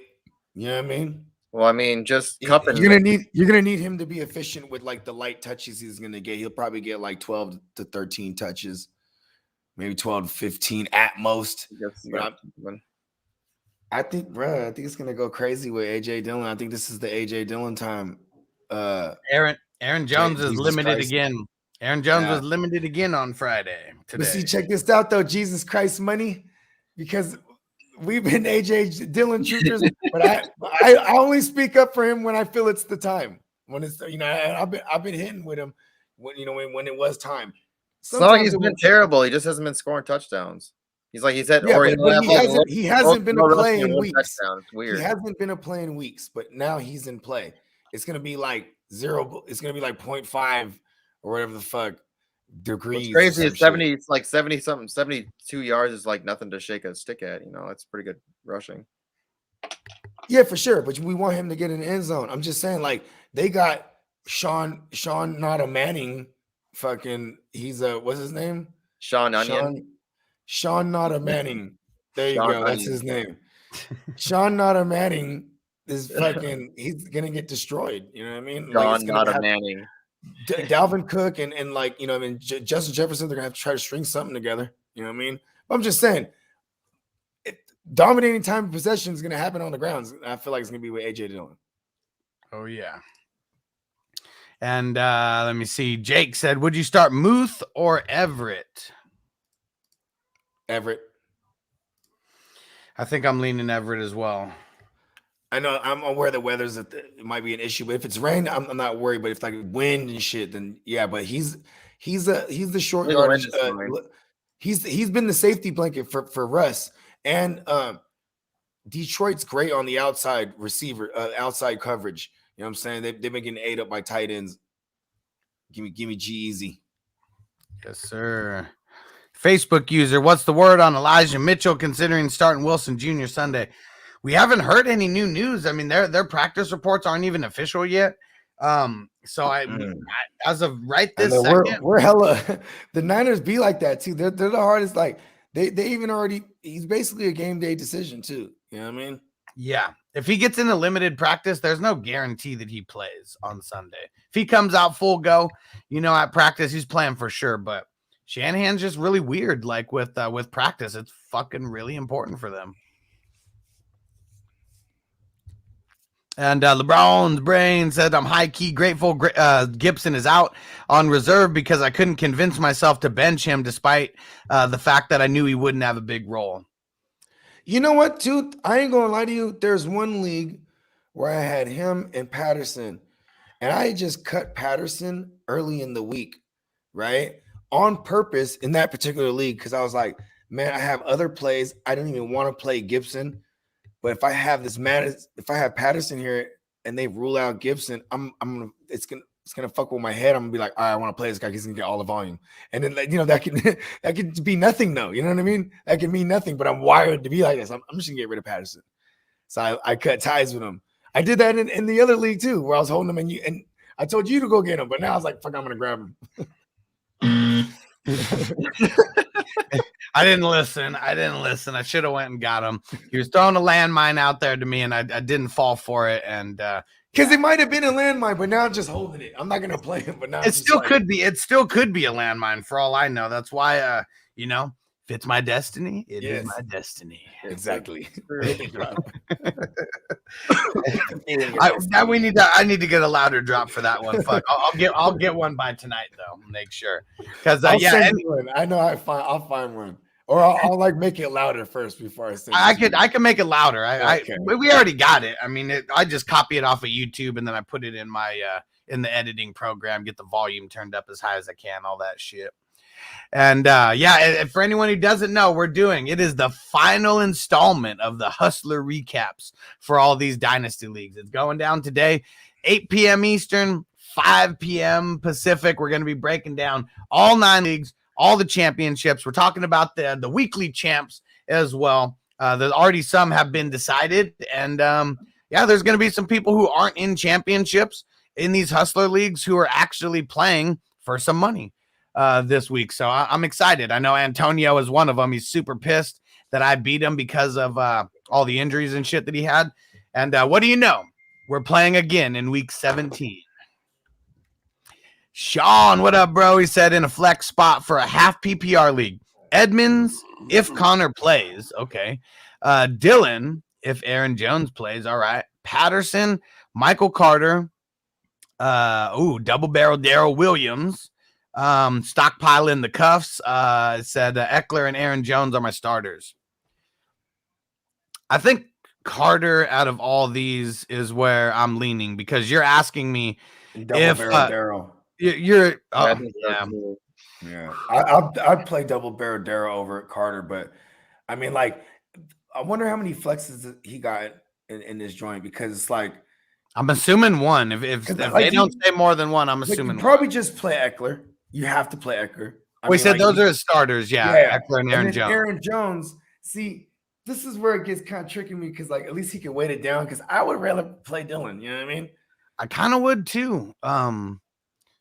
Aaron Jones might get 2 touchdowns. There hasn't been touches. The one thing that makes me still want to play Aaron Jones is we've seen him be limited all week and still do. Like I said, he did not have a set. He can have like 12 touches and have like 2 touchdowns. You know what I mean? Because he'll be in there in the money packages. You know what I'm saying? I mean, shit, we've seen him have 15 touches and have like 4 touchdowns. If there's a third down, like he could pass pro good too. Yeah. So there'll be like he'll be out there like it could be all AJ Dillon because this is what they do. You'll see, like, especially with the more recently against the Browns, you see it's AJ Dillon. Then it's third down. Boom, Aaron Jones. Then boom, oh shit, it's 4th and short. Aaron Jones, stay out there. Then they dump it to Aaron Jones. They trust him in these joints. Then there's another one.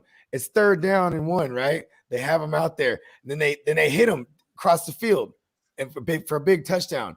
You know what I'm saying? Like that reception was like all the yards he got in receiving that day. And that one he could do this type of thing, but like in the manner of the game, I see it going. You know what I mean? Like AJ Dillon's gonna get a ton of work. And I think he could on the ground though. That's what's up. Yeah. If he got more through the air, he'd probably be the smash play here for me. I mean, he had 3 targets last week. Not horrible. Yeah. And I was going to say, Aaron too, Jones got 6, you know? Yeah. And Aaron Jones did kind of did diddly too. Right. I mean, Like, it was those without- touchdowns. It was a touchdown. Without the touchdowns, yeah. And how many touches did he have total last week? How many I know total? it was more. I know it was Total more than touches the or week before. touchdowns? You said No, total touches. Because hold I on. know the week before he went up. The week before he had like 13 touches. You know what I mean? Or like 8 touches or something like that. Something crazy, like 8 carries, fucking 5 receptions. Yeah, I mean, he had 17 touches. See, so he went up. Yeah. Dylan only had 9 on the ground and he had 3 through the air. I mean, it was 17 touches to 12. Yeah. Okay. So with him limited, and then with all the weather and everything like that, I think if Aaron Jones, like I said, 12, 13 touches here on the ground. You know what I mean? Then whatever targets he gets, because the targets are unpredictable, if you ask me. I don't think they're gonna have to do much anyways. They're playing against the That's what I'm Vikings. saying. So Like, I don't think like back. the third, when you, like I just said, Defense too, is gonna be out there a crucial third downs, you have Aaron Jones out there. I don't think they're going to be in too many crucial third downs here with, fucking Sean Nada Manning. You know what I mean? What if they take Aaron Jones out? What if they just take him out because they need him for the playoff? Last year's Super Bowl. Just because right? I think they're going to destroy the fucking Vikings, man. Last year, championship week 16 in fantasy, Sunday nighter, it was Packers Titans, and Aaron Jones was questionable all week, right? He only had limited touches in that game too, but like he was just ripping off big ones and shit, right? Like, big catch down the sideline, or a big gash up the middle for like 30. But he had limited touches and was all AJ Dillon, like just killing shit. You know what I'm saying? So like I've seen how they can work with him when he's limited. You know what I mean? But it's like him and Austin Eckler are going to be similar this week. Like, yeah, because in last year's championship, I mean, Aaron Jones sucked. That was week 16. It was the week before that he went ham and had like 5 touchdowns. No, I don't think it was the 5. No, it wasn't 5 touchdowns, but I know he had close.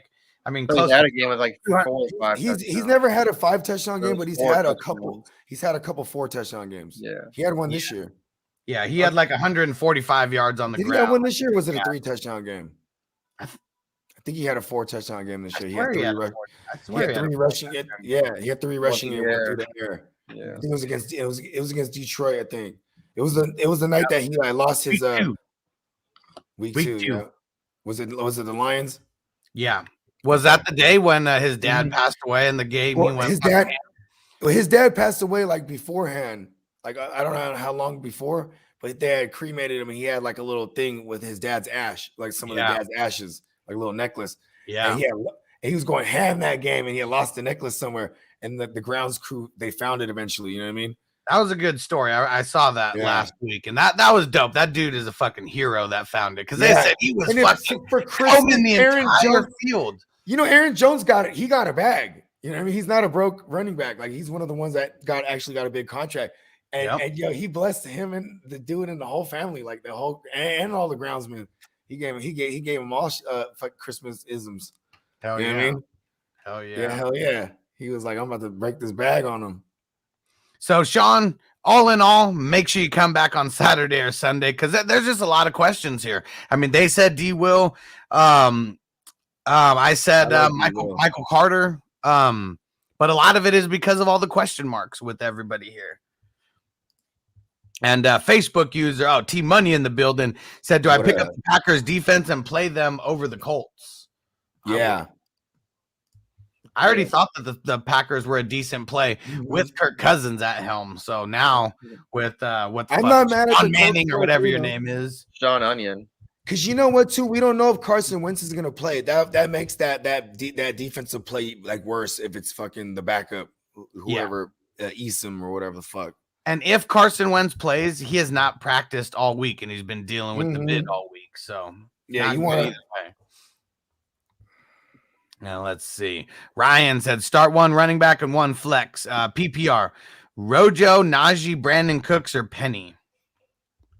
Rojo, Najee, Brandon Cooks. So Najee, you gotta rock with him. I don't give a fuck. And then it's probably Rojo, maybe, or Penny. I'd probably go Penny over Rojo slightly. I gotta go Rojo versus the Jets. Like, I mean, the Jets. That is true, but I'm scared that like he has to do all his work in the first half. Why would they sit Rojo though? Because there's no reason. I mean, what are we gonna? Here's the thing.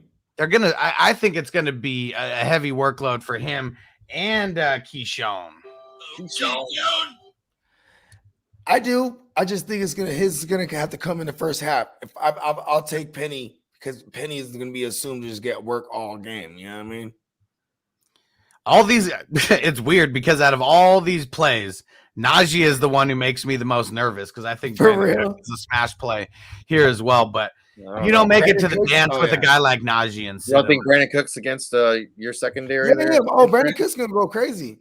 That's what I'm saying, dude. I'm just saying, like, I'm always gonna, I'm always looking for like guaranteed with the upside. He is guaranteed. He's the only person there catching balls.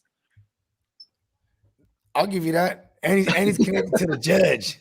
Let's get it on. Oh, we should have found one. He had 30 bananas the week before he was on the COVID list. Bananas. Yeah, I'm telling you, let's get it on. Judge Davis Mills Lanes.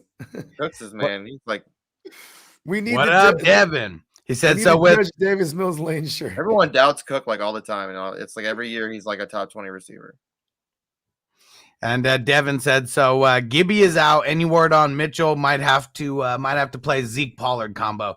No news on Mitchell. San Fran is being very coy, and they're making sure to release their practice report however late they can. That's cool for him though, because he has Zeke and Pollard because he could weight it down. You know what I'm saying? Because you're going to find out an hour before game time. They play in the same window. Yep. You know what I mean? The Cowboys game and the 49ers game are in the same window. So an hour before game time, you're going to know for sure because that's when they're mandated to tell you officially who's active tonight or today. I mean, you'll find out if Mitchell's active. If he is, I play him over Pollard and I play Zeke. I don't get cute and be like, I'm going to play Pollard over Zeke. I play Zeke and I play Mitchell. And if not, you play them both. And we'll have more news if you guys come back for the Hustler recaps tonight. It starts at 8 p.m. Eastern, 5 p.m. Pacific. We'll have all the practice reports by then. But you guys got to make sure Saturday night and Sunday morning, do not miss those shows because we're going to have Adam Schefter's news, at that point. And this is not the week to take an early answer. Like, no, you want to wait all the way until Sunday. Make sure you get all the isms. All the isms in the building. What up, bro? Hey. And Jake said, thanks, fellas. Gonna go fill this hole outside my house. Dirt is like concrete, bro. And it's snowing a little. Take it easy, guys. Appreciate you hanging out, bro. He's about to bury your body. He's burying a body, goddammit. Dude, yeah, for sure. Here you'd need a freaking like hammer drill to chisel up the fucking ground. Chase, what up, bro? Said Colts versus the Raiders or Bears versus the Giants. I'm going Bears. Bears and Dolphins are like my favorite two plays. Well, actually, Bears, Dolphins, and Patriots. Those are my favorite three plays of the week. I'm going Bears for sure. Yeah, if Carson Wentz is out, that's going to fuck the Colts defense because they're going to be on the field a lot more. And yeah, Ryan, the Steelers O-line scares me. It's fucking trash. It is trash. It should scare everyone right now. And Sean said, I'm considering Dillon over Jones in a blowout. Green Bay shuts Aaron Jones down after a 3-touchdown lead. What if Aaron Jones gets 2 out of those 3 touchdowns, though? Like, that's what this could come down to. They on the ground. He did it last week. It's fucking crazy. He has the ability to do it every week. Aaron Jones is one of the most efficient running backs in the NFL. And he plays on one of the most efficient offenses in the NFL. Agreed. And LeBron's brain says Edmonds or Pittman in the flex with or without Connor. Don't know if he answered this. I don't think we answered this one. I'm going Edmonds, dude. Fuck Pittman. It's not really fuck Pittman. It's fuck his quarterback. I don't think it's going to be Wentz. It's what's his name? Esslinger or whatever. If that's your real name. Ellinger, whatever it is. It's going to be bad for the Colts. I think this is one of those games they're really going to run the ball the entire time. I mean, this is not a Hines game. Like, anyone wants to get real sneaky, you want to get real cute, go out and pick up fucking Hines. He's going to get a lot of play. Jake, what up, bro? Does the COVID situation help or hurt the Denver backfield? I honestly think it hurts. the Denver backfield. Not having all your receivers. I mean, Cortland Sutton's going to be like the only one out there. They're going to be able to double team him and stack the box like really easily. I think that both of these running backs are RB3s and like potential flex plays, like at best right now. It sucks. And LeBron's brain said, don't need to practice to hand it off to Taylor. It's not Taylor that I'm worried about. It's everybody else that's associated with the Colts, including their defense. Every pass catcher, I'm mainly Pittman because I doubt anyone's playing anyone other than Pittman. Let's see. Bills or Dallas defense. All right. I think that I'm going to go. I think Dallas has been doing pretty well. Let me go to this streaming tool that I have, and I'll mostly the Falcons. As of right now, the Cardinals are the 8th worst team to stream your defense against. I mean, in the 2 out of the last 3 weeks, I mean, you got the Rams and Detroit that did good, but everybody thought that Indy did good, and Indy finished as like the 22nd like defense on the week, so it wasn't even really that good. They just got a decent amount of points, and then the Falcons. The Falcons are literally the 3rd best team to stream your defense against. And more often than not, the Falcons are giving up top 12 performances to the defense. So I'm going to play those numbers. I'm going to play the matchup, and I'm going the Bills. And the Bills are at home too. It's going to probably be cold there. And what up? Najee, Rojo, Edmonds, or Sony need 2 running backs standard. And then, we'll just do this first one first, and then we'll do the second part after. I want to lean Sony. Oh, man, like everyone with the Najee questions. Dang it. Sony, Najee, Rojo, me. You can only play 2. You can only play 2 one here. of the flex. Says need 2 running backs. I'll go Sony and Najee. Sony, Najee, yep. Yeah, you cannot sit Najee.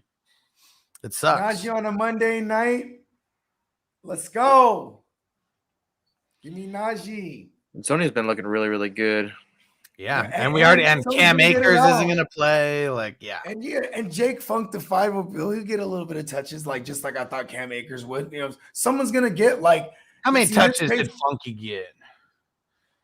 I'm just saying, in this case, in this instance, he's probably gonna get like 90% of the work here.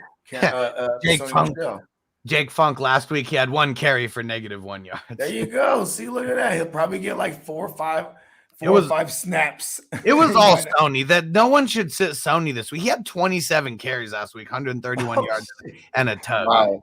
I got him, but I didn't even know his stat line. I got him everywhere. Darrell Henderson had 1 carry for 17 yards, and they were like, "Nah, we're just gonna keep feeding Sony." No, he got hurt. Did he? Got hurt on that play, yeah. Okay, I guess I didn't see that part. Yeah. Well, he didn't get hurt on the play. He got hurt because of the play. You know what I mean? Like, and he never came back. They're like, oh, he has a and that oof at the end of that 17 yards. Yeah, he was like, whatever. Exactly. You seen that play? Yeah. Yeah, he was like, he looked like he was about to get down. He's like, oh, he was blasting through. Fucking pissed. And I go, oh, he looks good, bro. I go, he don't look like he's hurt. And then he got hurt even more. IR. On IR. They're like, we got to shut this motherfucker down and protect him from himself. He got hit with the bro. On the IR. Nick Tab said Agumba, Wale, Patterson, or Jarvis Landry at the flex. The goon. The goon though, bro. I think I'm going Patterson. Yeah, I gotta go pimping. Jarvis is way too up and down for me. The reason I said damn the goon is because that's like Jared, it's Jay Patterson. Sorry, Jared Patterson. Yeah. If it's I don't call corduroy Patterson. I call him pimping. Yeah. This is Jay Patterson. Yeah, I probably. I mean, he was really good in preseason. Don't say that. Yeah, this is week 17. Like that. I know. But I mean, he's all they got. And I like that matchup way better than Agumba Wale versus the Patriots. That's good. With 4 linemen out. Jarvis Landry's just been way too inconsistent.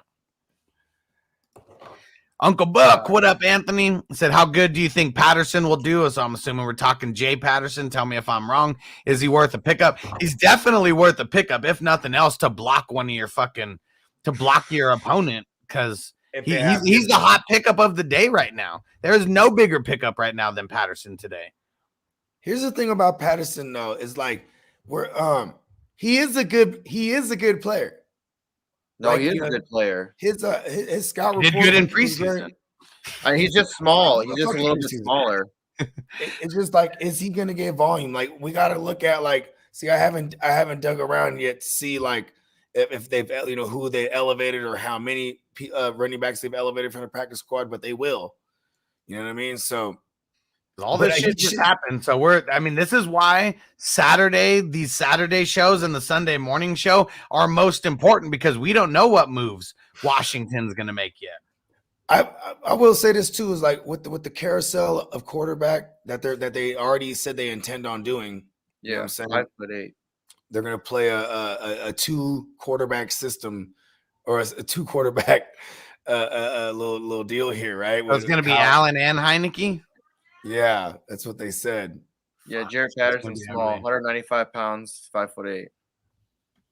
Like, he's a small guy. I mean, like I'm saying, they're probably going to get not like what you're used to. I'm just saying, I hope they get Antonio Gibson's a big fucker. He's like 6'2", 6'3", like two fucking 30 something. You know what I mean? 238. Jared Patterson, like I said, in preseason he looked like a beast, but he was going against different people. He's just smaller. He's a good back. He's a really good running back. He's just smaller. He got a nose for the end zone. Yeah, he has a nose for the end zone for sure. The only other running back that they have on their depth chart as of right now is Jonathan Williams. Oh, Jonathan Williams. Okay, so he's going to be in there. Jonathan Williams is a more traditional guy, definitely more experienced. You know what I'm saying? He's been around since he was drafted in the 5th round in 2016. So he's considered a vet on their team for sure. Mm-hmm. Okay, so opportunity is good for Patterson. But here's the thing, though. Here's a lot of upside. What they do, he's just a body, though.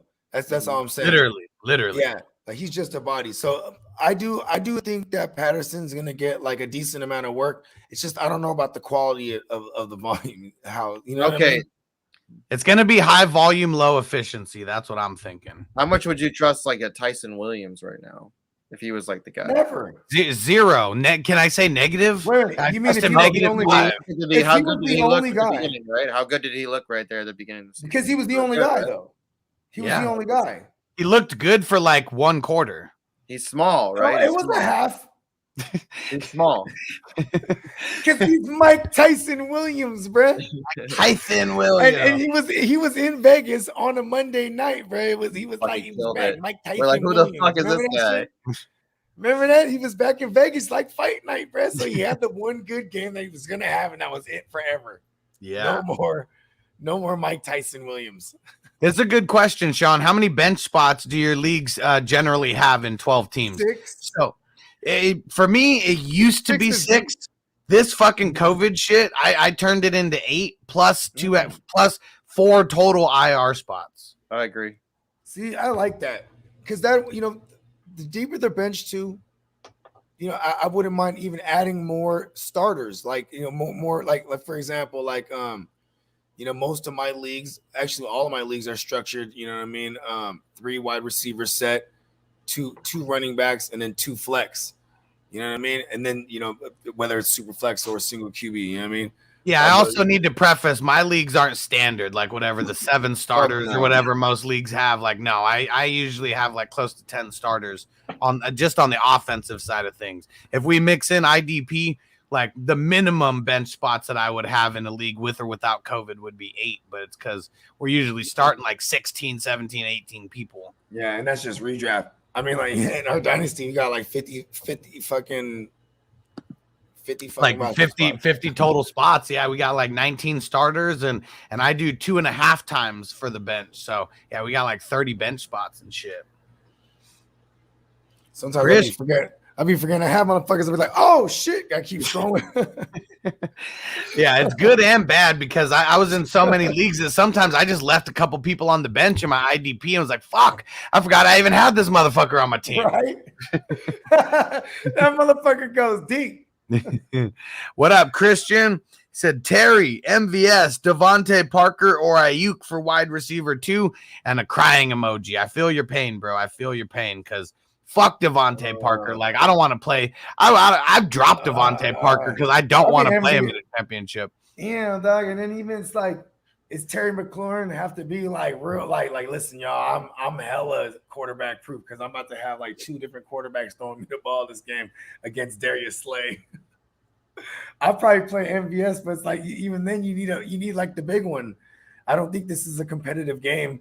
You know what I'm saying? I think they just steamrolled the Vikings here. You know what I mean? So it's like I think MVS and Ayuk are very, very, very similar plays this week because I don't expect a lot of people to get volume besides Kittle, and we're just hoping that Kittle gets the volume. But you might get because Trey Lance is going to be the guy. Jimmy G's doubtful. And listen, but here's the thing: if Rodgers only has to throw the ball like 20 times, he might go 18 for 20. You know what I mean? He's Rodgers. You know what I mean? He's super efficient. You know what I mean? So and like really. What you hope with Ayuk is Trey Lance getting outside of the pocket, Ayuk fucking coming all the way from across the field and just being wide open, catching that one and taking it to the house. I mean, I think that's what's crazy? I've seen it. I've seen it too. I've seen it. And this is the matchup to do it against. You know what I mean? Oh shit. It's you know what? I'll probably go Ayuk because you know what I'm saying?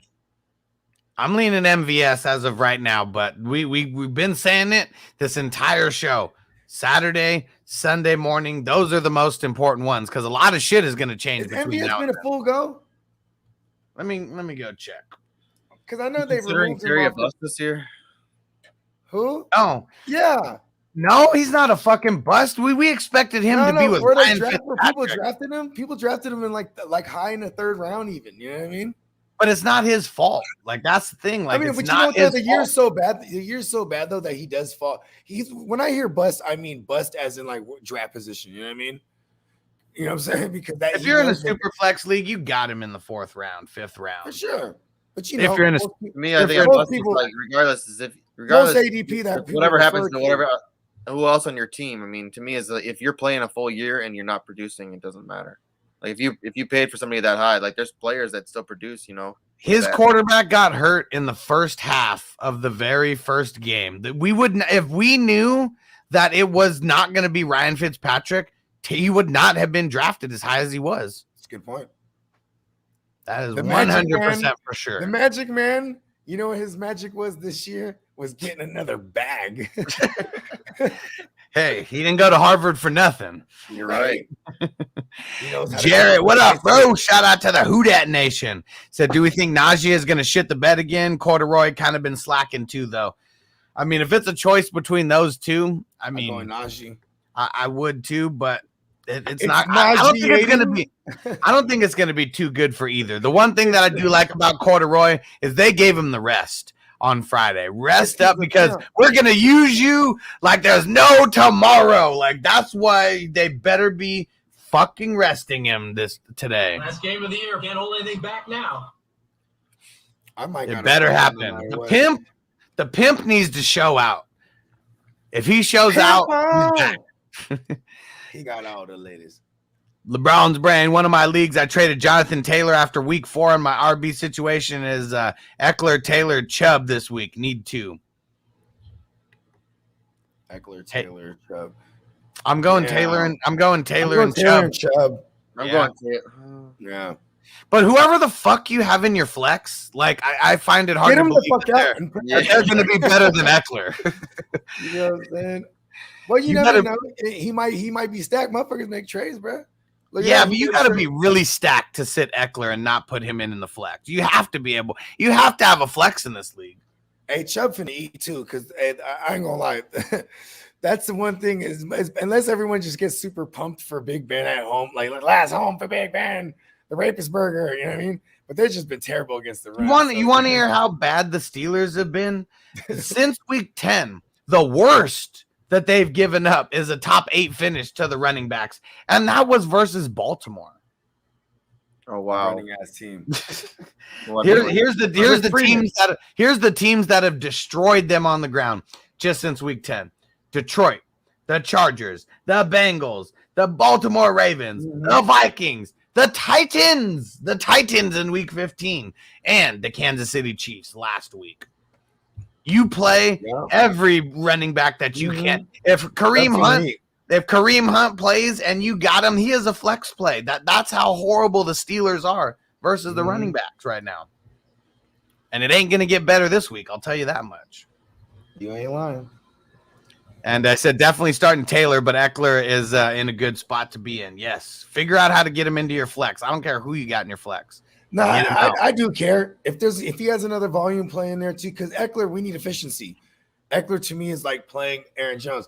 I wasn't aware Aaron Jones had 17 total opportunities last week. That was alarming, but because his production went and shit. You know what I mean? CK Rip, what up? Who do I play at the flex? Full PPR: Pittman, Osborne, Kendrick Bourne, Jarrett Patterson. This is elimination game. It ain't going to be Osborne, not with their fucking backup. It ain't going to be Pittman, not with Esslinger or whatever. So it comes down to Kendrick Bourne and Patterson. I think that I'm going Patterson because I feel like the Patriots are going to be fucking grounding and pounding the entire game. Patterson? I like the upside. Jarrett Patterson. Yeah, Jarrett Patterson. Like I said, he's a you know what's funny? running back. I was thinking the whole time, I was like, his name is K Rip, right? And I'm like, okay, well, I'm like, he can't be a Crip because he put a C in front of the K, and that'd be Crip Killer, and that's like not allowed, right? And then I was like, oh, what's the question? I'm like, Kyle Allen plays, I can see him dumping it off to him. CK Rip. So who you guys going on this? I'm going Patterson. So you're saying that you said you think that they're going to play both quarterbacks for Washington. That's what they said. I don't think. I'm just going. Kyle Allen is. This is the team though. Hey, Ron Rivera, he just says Ron Rivera be saying some shit that you really can't buy into. He's like, somebody that I see. Remember last week? Last week he said he was talking about, he wasn't lying about Antonio Gibson's toe injury, but he was just talking about like, oh, it reminds us of last year and blah blah blah. And then they still played him. You know what I mean? Yeah. They still produced. You know what I mean? So, and this week he was like, yeah, we intend on playing both, Taylor Heineke and Kyle Allen. If it's first, come on, man. He said, if you already answered it, we did answer this one. I chose team number 2. Yeah. And that's because that's the first question. Yeah. This is the first question that we answered. Yeah, because of AB and lot of question marks over there. Yeah. I think he's team 1 though. Usually it is. Hopefully you switched it around to kind of mess with us, but yeah, team 2 as of right now is who I think has got it. And Nick Tab said, you guys playing Huntley over Russ I do week. like his team though. He has a hell of a team. He had Diggs in there too. Oh yeah, like, definitely crazy. Definitely a good team, but it's really team. It's just like, the got to get someone in there over AB. Yeah, you definitely you got to find a pivot. He probably got him in there because the projection's nice. You know what I'm saying? Yeah. But like he's not finna play. No. We answered this one too. No. Huntley over Russ. Yep. Nick Tab going Huntley over Russ. I would rock with that, bro. It's ugly, but you got to make these ugly decisions. I remember in a championship one year that I didn't play Blake Bortles, and it was like over Dak and like Nick Foles or something. It was that year, and I lost because of it. So we got to make the right decisions. CK Rip. Also, who do I start to tie in? Fryer Muth. I'm assuming Double H is Hayden Hurst, but it's Triple H, Hayden Hurst Helmsley, or Foster Moreau. I'm going Foster Moreau versus the Colts. The Colts are literally one of the worst teams against defending the tight end. Third worst, if you want to put it that way. The only 2 teams giving up more points to the tight end this year are the Chargers and the Eagles. I think I'm going to trust your judgment here on Foster Moreau. I was thinking maybe going with Freiermuth just because it's Big Ben's last kind of game there in Heinz Field, and he does like to target him in the red zone, Yeah, I mean, we're hoping that we're hoping. Oh, and he said Double H is Hunter Henry. Still sticking with my guns there. They're talking about Hayden Hurst, Helmsley. Yeah. We can't get cute with the abbreviations if multiple people have the same one. All right, let's see. Didn't you have kind of a little fire week last week where he kind of blew up a little bit? Did all right. Well, I mean, yeah, so maybe that's the question. And Facebook user, how you guys feeling about DeAndre Swift this week?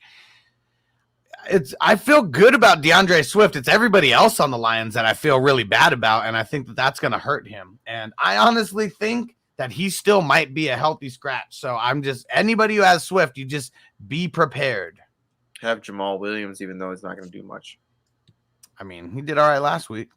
Stu, what up, bro? Said time to walk the pup and listen to the Three Amigos. Hell yeah, bro. Said have a safe New Year's, everyone. And how about them Cowboys? Stu's never going to let us forget about them Cowboys. You guys better not lose to the Cardinals at home. It's going to be real bad if you do. And LeBron's brain, Galladay is the biggest bust. I mean, that's an understatement. Fucking Galladay.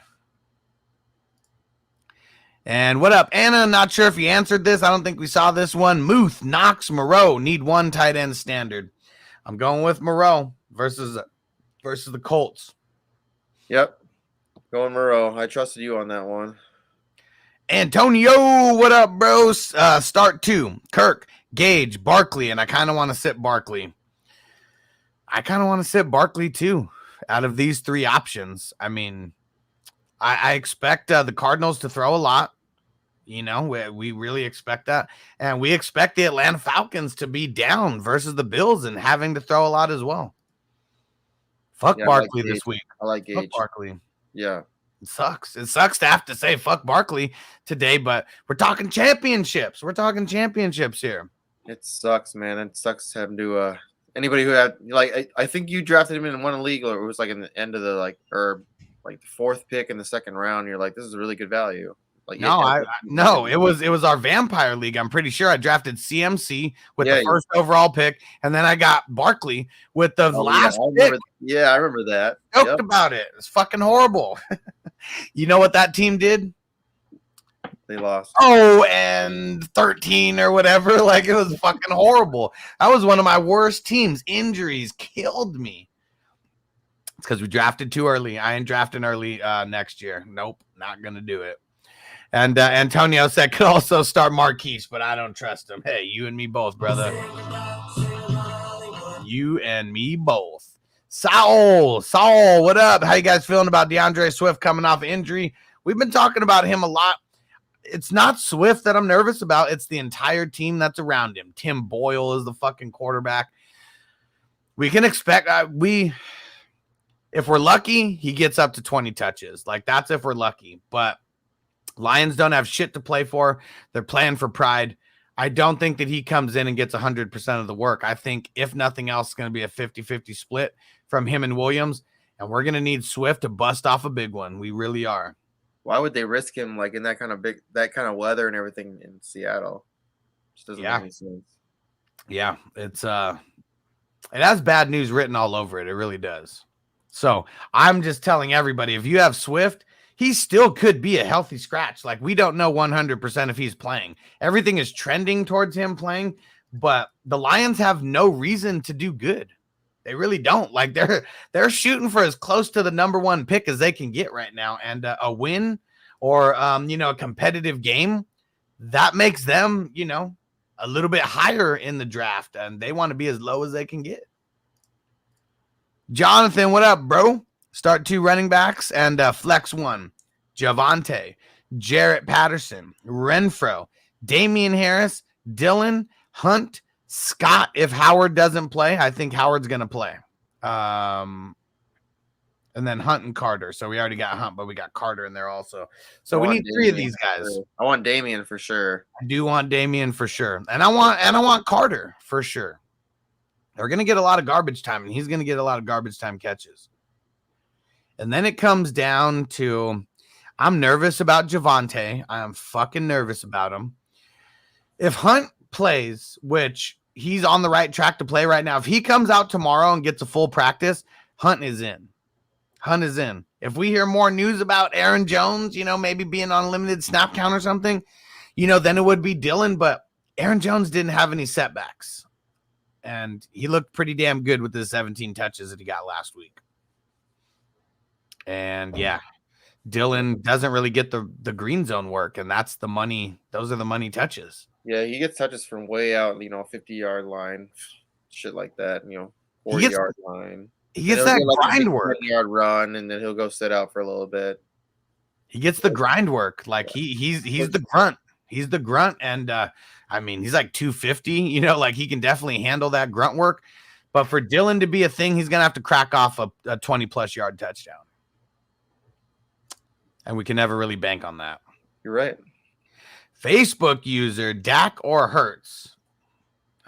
Fuck playing Hurts in his bum ankle. I'll go Dak. I'm going Dak too. That's going to be a very low scoring game. The Eagles versus Washington. That's going to be a very, very low scoring game.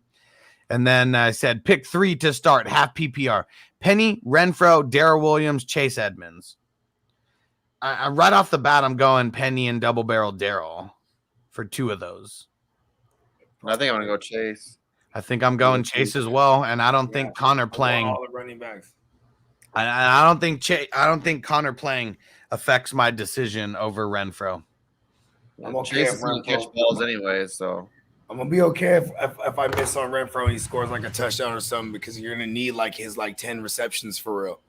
They got all their defenders back off of COVID, like Rock Ya-Sin, Kyrie Willis. Like they got their Leonard.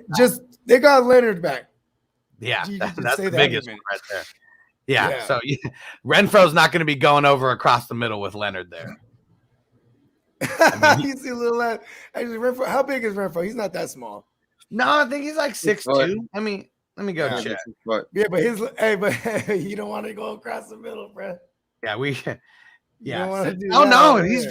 He's 5'10". He's not even 6 foot. He is a little. So I didn't have that right. He's a little guy out there. Sleepers got their sleeper shits all fucked up. What? Sleepers, their shit's all fucked up. Shit, because Sleepers got COVID right now, man. They're going through a lot of shit right now. Because he's 5 inches tall.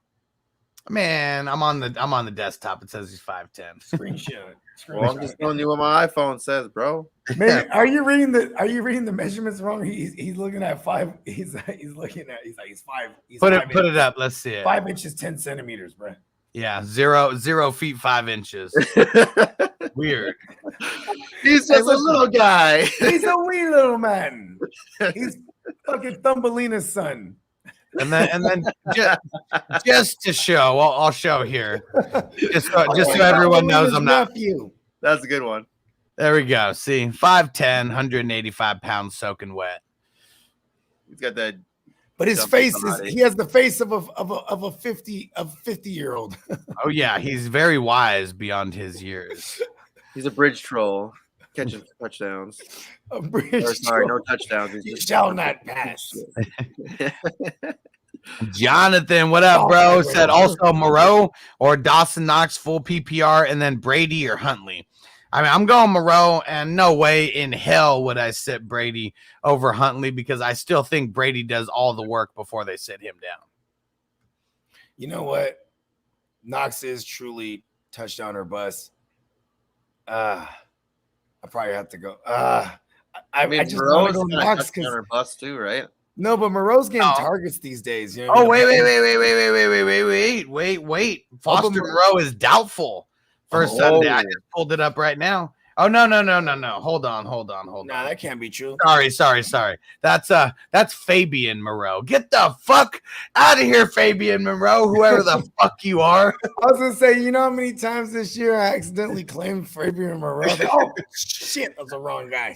Sorry, guys. Sorry, everyone. Foster Moreau he has no injury tag going in, because he was questionable throughout the week. He has no injury tag. That scared the shit out of me for a second. Stupid ass Fabian Monroe. He's in a good spot here too against Indy. He's in one of the best matchups this week for any tight end, and what's he been doing?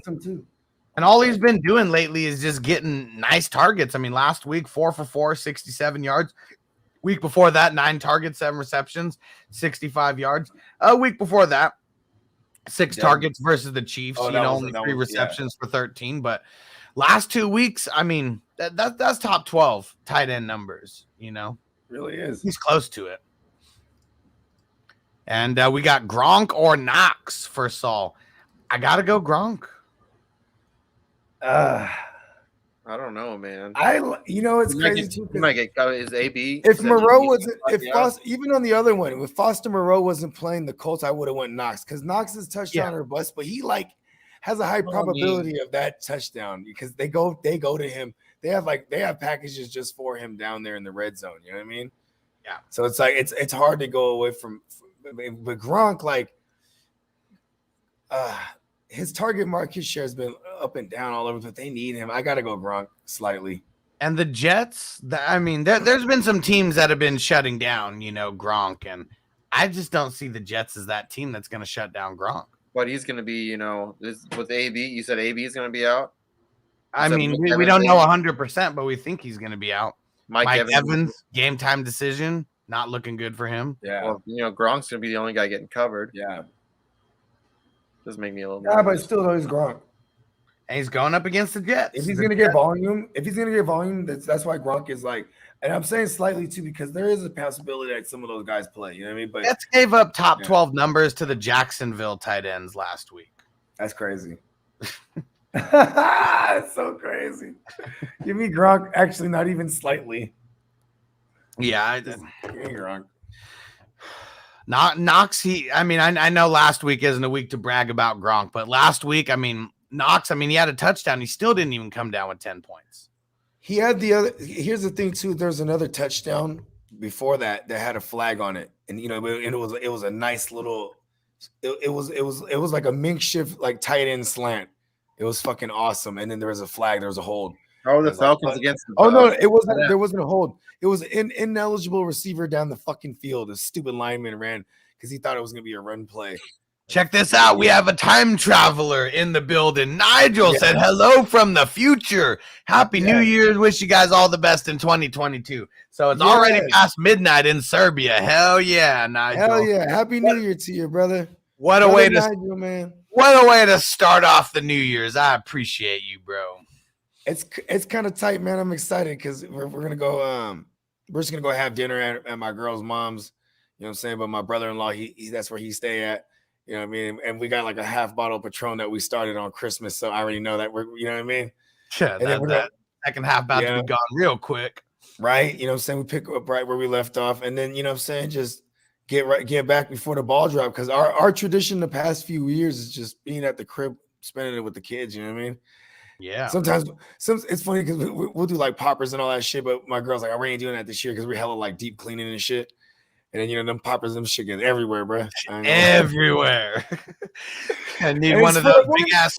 One of those big ass vacuums. 10 seconds, man. It's like the one second. 3, 2, 1. Pop, pop, pop, pop, pop. Spend 3 days finding this shit. Yeah, for that 10 seconds, 3 days to clean up all that shit. You're gonna find these motherfuckers everywhere. And all the sawdust from the package too, because they just pour that shit out too. Yeah. Oh man. Andrew, what up, bro? What do y'all think about the Giants defense? I think that the Giants defense do have a really, really good matchup going up against the Bears because the Bears are there's only 3 teams worse than them as far as giving up points to the team defense. Yeah. That's good point. Yeah, let me see. 3 teams that are worse than them: the Jaguars, the Panthers, and the Falcons. But I still don't want to play the Giants, not in a championship game. Fuck that. I wouldn't do it. I'll try to find Chicago. If the Chargers are out there, I'd play the Chargers over the Giants. Yeah. Broncos are fucked right now. And the Broncos are giving up the if they go Wildcat, Javonte Williams, and then they go every play, then they switch it off. Wildcat, Melvin Gordon, brother, win the game. That'd be fucking awesome. They won't win the game. I'm just saying. I don't give a shit if they do that for us. When you said win the game, I'm just thinking Javonte winning me championships. Yes, Melvin Gordon could be out there. He direct snap to Melvin Gordon, throw it to Javonte Williams for a touchdown. Pretty crazy. That'd be titties. Oh yeah. I love titties. Let's go. And Chase, Foster Moreau or Pitts. So let's see. Let's see how the Bills have been faring up against the Titans. Yeah, they got Bills are the Bills. There's only 2 teams that have given up less points to the tight end, and I know Pitts isn't a traditional tight end, but is the kid that good though? You know what I mean? Because he's actually been showing up here, and that's been taken away from Corduroy, if you ask me. it really You know what I has. mean? I hope Pitts falls flat on his face so Corduroy Pimping gets back to business. I might have to. Oh, I gotta play the pimp. I feel like I'm torn between. He got me here. There's one league I have with him in I there. don't want Pitts to fall on his face, man. I want him to get over 1,000 yards. I mean, pretty much what this comes down to for this. I don't give a fuck about Kyle Pitts' 1,000 yards. I do. Like Kyle Pitts. Yeah. I mean, if he does not get 1,000, that means that he sucks at this point because he needs 51 yards out of these next 2 games. Okay, He's finna get it. Tony Gonzalez's record. He finna get what? it. What Tony Gonzalez record? Hold on, I'll pull it up. Jordan, hold on. You have Poyer and you have Hyde. Micah Hyde. Bruh. TD posted it, so you know it's facts. It's facts. Well, yeah, but what was the record? Hold on, I'm looking for it. But yeah, I think that I think I'm going Foster Moreau, and it's more of a gut feeling than anything. Just it's the matchup. It is the matchup. 949 yards receiving, most tight end, and it's the matchup. It's someone he's gonna have to lean on, him and Renfro. You know what I mean? And it's gonna be him. If okay, how about this? If Derek Carr's throwing the ball, it's going to Renfro, Foster Moreau, or Jacobs. Like that's how it's been. Yeah. Oh man, let's see. And where has Pitts been faring up in the target market share? I mean, Pitts over the last. Well, no, can't say that. I mean, he led the team in targets this past week. The week before that, it was yards. Can we let him get that at least 61 yards? He needs 51 yards. Yeah, you're right. My bad. 51 yards. But he has 2 games to get 51 yards. That's what I'm saying. If he does not get 51 yards, 25 one week and 26 the next, yeah, he fucking sucks. That means teams are completely shutting him the fuck down. I think he gets that fairly easily. I want him to get it in one more game. You know what? I'm gonna switch. I'm gonna go to the guy who's been getting a lot of volume over the last couple weeks. I mean, and he hasn't gotten less than 5 targets. I mean, he's only gotten less than 5 targets twice in the entire year. Let's hope that he can be efficient and do his thing. And Jonathan said, "Would you bench Renfro?" I have a feeling about that. I'm telling a lot of people to bench Renfro over the options that they've been giving me. It all depends on your options. But I think that it's a bad matchup. Their nickel cornerback is, I forget, man, I can't remember who it is, bro. It's driving me crazy, bro. Let me pull it up. Yeah, I'm not sitting Pitts, by the way, in that last one. Because this dude is good. Their nickel is their nickel is Kenny Moore. They got Kenny More playing the nickel. There it is. He's one of the best cornerbacks in the fucking league. I'm saying no. I was like, that's the one thing I was saying all week. I was like, they have one of the best nickels. I totally forgot now that they got Xavier Rhodes over because Xavier Rhodes was hurt for a bunch of the years. So Kenny Moore was playing the number 2 cornerback. Like, yeah, we're talking about the Indianapolis Colts having one of the best, but that's why the tight ends eat off of them because the wide receivers do not. Yeah. Let me go check where the Colts fare up against wide receivers. I mean, well, I guess they're middle of the pack. I mean, top 6, giving up the 16th or 15th most points, they're right in the middle. Down in the middle. But New England is the only wide receiver core that put up top 12 numbers against them for the last 1, 2, 3, 4, 5 for the last 6 games. Against who? Again? My bad. New England. No, but against who again? Against the Colts. Oh yeah. I know how that was in garbage time. Pretty much all of it was. Yeah. And All of it. Antonio, you think Swift gets a full workload? I'm of the mindset that it's at least a 50-50 split between him and Williams. I think it's more like 65-35. Which could equate to what? Where's the range of Swift's touches? Where do you think he's going to live? 18. You know what I mean? Just I think 18, that's that's like it. his Just floor, 18. his He's floor getting of touches. I think that's like his floor. Okay. You know what I mean, Should that'd like, be more than that'd be more than Williams got last week. If he's So healthy. he gets no, 18. Williams got 19. Williams got 19 carries last week. I mean, let me go double check. It's gonna be raining. Him getting It's gonna be 7. raining. There's gonna be no wind though. I mean, it's gonna be like 10-mile-an-hour winds. I think it's gonna be raining. It's gonna be like 40 degrees. Bogard is right. Bogard is right. I digress. It's 19 for 77. Yeah, I know I saw Evans. It was the 7. So I'm being honest. I think that Swift can get in there and get like a floor of like 18 touches. Maybe it's 15 on the ground and a couple targets, a couple greasy ones. You know what I mean? And Jonathan said my starting receivers are Chase and Higgins. Yeah, Renfro's not even shouldn't even be in that category with those guys. Yeah, I agree. 100%. I don't care that they're both on the same team. Fuck it. No, I agree 100% with that too. Burrows is on a tear, man. Woo. Yeah. He's on Gronk or fire. Schultz for Stu. Should I just tell you what you want to hear and say Yeah. Schultz, even though they have Let's literally do the that. worst one of the worst matchups this week? For real. Who do you play against? Play Gronk. He's probably might be playing against me. Who knows? But yeah, I'm going Gronk over Schultz. But if you want me to say Schultz just to appease your cowboy nature, Stu, go ahead. Start Schultz and playing against the second worst team against the tight end. I'm sure he does. Just for his cowboy morale. In the tight end already. Andrew, what up, bro? Schultz been doing his thing. It's just like, yeah, I mean, there's so many options there. You just got like, I feel like I get lucky when Schultz does something for me. Yeah, and Andrew said I was just asking because Dalton was the starter. Thanks, guys. I mean, I think that makes it worse for the Giants defense, Dalton being the starter. Yeah. Man, I have Dalton's rookie card. I really wish I would have sold it that year because it was worth when he came out of college, man, that thing would have worth so much money. I fucking missed my opportunity. Maybe he has a really great game this week, and then you have one opportunity. You gotta go like find like a Andy Dalton like fan club, and then go find the president of that fan club and be like, Yeah. listen, I'm sure it's out there. I mean, the red Rocket, like, I mean, you already know that he's got a couple redheaded stepchild fans out there. That's what you got to do. It's got to be a redhead that you sell this to. Yeah. It's like, that's our God.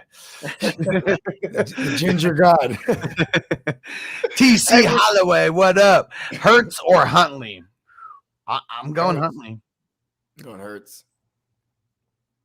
Yeah, Hurts likes putting on a clinic. He has been getting better at throwing the ball. He likes putting and this is Washington.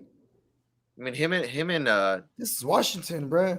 They give up they give up yard, bro. They give up like damn near 300 yards passing, bro, on average. Washington is giving up the most points out of everybody to the QB. Man. I'm saying this is championship week.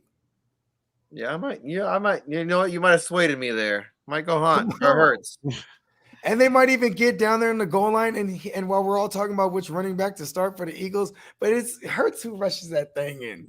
He did it twice against Washington last time. I bet you Washington will try to be ready for that. Then he'll just dump it off to someone in the end zone. Like, this kid is good. They have a chance for the playoffs. They're gonna go out there and show out. He puts on a clinic, bro. Look at his numbers in fantasy, bro. And Andrew, you the man, bro. Said I got 5 on it. Hell yeah. Let's go and smoke some weed. Said Burrow, Chubb, Eckler, Sony, Michelle, Jamar Chase, AJ Brown, Foster, Rams D versus Kyler, Rojo, Zeke, Mixon, Devontae Adams, St. Brown, Mark Andrews, and Bears. Which y'all got? Damn, that second team looks nasty though. It does. I'm taking team 2. I mean, it's also matchups. You know what I mean? Not just good players too. Like, it's the matchups too. I mean, this is kind of split down the middle for me. I mean, it is pretty damn close. I mean, we'd literally have to break this all the way down because I like the running backs on the first one like way more than I like them on the second one. But then you look at the fucking wide receivers and tight end on the second one. I'm like, God damn, stacked. Mark and Andrews then the Bears Bears D on the second one. Yeah, and Andrews. I'm about to even lean the second one here. Fuck, man. It's super. I like Burrow and I like Chubb and Eckler and Sony and Jamar and AJ Brown. I mean, that's awesome and shit. But Foster, then I mean that Mark Andrews shit alone right there. I mean, that's doesn't even if especially if Huntley's in there. That's the big difference for me because I mean you could boil this down to it's pretty damn even. But yeah, Andrews over Foster Moreau. I mean, I do think Andrews flirts with number one tight end on the week. Like, look at what he's done with Huntley. That's all he's done. Is like period with the last last couple games period with the backup quarterbacks. He's been the guy. Andrew's eating everyone's finally realizing except for Lamar. Like you want to move the ball, just throw it to Andrews. Like fuck the thought process. When he was my 2019, like him and Waller, they're my late round darlings in 2019. I had them everywhere. This is what I was already doing content, so we're on record for this. Me and Steamboat, because this is I used to call him Mark Andrews because it was just like you just throwing the ball, he catches everything, bro. Fucking Mark Andrews. Yeah. And then there was with Lamar a couple times he was Mark Bad Andrews, bro. Like you know what I mean? It would be like it just wasn't clicking, bro. And Hess says Pitts get the volume, bro, and he's gonna break the record Sunday. Plus, I'm starting him. Let's fucking go. He should get it. I mean, he's been getting more than 51 yards. I think his floor is like 50 plus for 5. Yeah, 5 for like 50 plus. You know what I mean? He needs 51. Yeah, I think that's his floor this week. And has said Happy New Year to the 420 crew. Hell yeah. New Year. Hess, I'm about to get turned tonight. This is gonna be dope. And Smokey the Cat said, all right, bro, thanks. I'm out. And TC Holloway says, thanks, guys. I'm feeling hurts. And TC Holloway, make sure you hop over to YouTube. Go get subbed up because we're doing the Darius Leonard signed jersey giveaway. And a couple of these randoms have just been unsubscribing. So they're making this journey to 2,500 a little harder. So we're close. We're 40 away. What's the point of unsubscribing? What does that do? Nothing. Just make sure that they're not going to win the jersey. That's all. Sometimes too, if there's an OG subscriber, right, that hasn't looked at it in hella long, for X amount of days, YouTube will remove that person. I don't know how long that is, but someone told me that one time because I was like, sometimes I have like phantom, like all of a sudden, fucking it'll drop like 6 fucking subscribers. I'm like, oh shit. I didn't know about that. Well, yeah, somebody told me, the clock told me about this shit. I never looked it up, but it's because Clock knows everything. Yeah, that's shout out to Clock. That's a bullshit right there. Yeah, get better. Is he still under the weather? I don't know. I haven't. Is that what he said on social media? Oh no. I mean, I just remember you teling me that he had to cancel that show 2 weeks ago because I mean, shit, I'm still hurting from 2 weeks. That was 2 weeks ago. I'm still hurting. Yeah, I know, but see, no, I know he's been doing like school and shit too. Oh, okay. You know what I'm saying? Yeah, he's doing like some extra school shit. Just wild out there right now. Taking the benefits of being in military shit. You know what I mean? Mm-hmm. He's like, I'm gonna take some extra classes. Oh yeah, anything that you can get for them for free, definitely get everything. You earned it, right? Get the game up. Yeah. And TC Holloway says, why I'm thinking Huntley. While I was thinking Huntley, he's been in hell with my tight end and said, good luck, y'all guys. Hell yeah, man. Good luck to you in your championship games. Hell yeah. And Stu, said, have a safe, happy New Year's, everyone. And of course, he said, how about them Cowboys? Stu, you just keep the same energy when the Cardinals win on Sunday, okay? Kyler shreds the Cowboys in Jerry World. You already know, man. Taking it back to his high school days and shit, shredding at AT&T. Yeah, bro. Kyler's going to get off this week. He kind of do, though. This is his history. It's his history going all the way back to high school. It could be a lot of garbage time. You know what I mean? That's what we expect. That's what we expect. Yeah. All right. Well, let's get up out of here. I'm going to be back here in about an hour and a half with the Hustler recaps to round out the season. And so JC Money, Tell them everything you got going on. All right, go find me at JC Money Design on Twitter and on Instagram. I got a giveaway going on Instagram. Go add me on Instagram. We're trying to do this giveaway for an autograph. Here, I'll show you.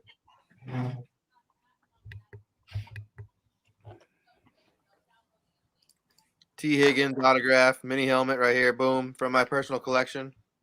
So get in on that. Right. Got a graphic going there. Just go get on that.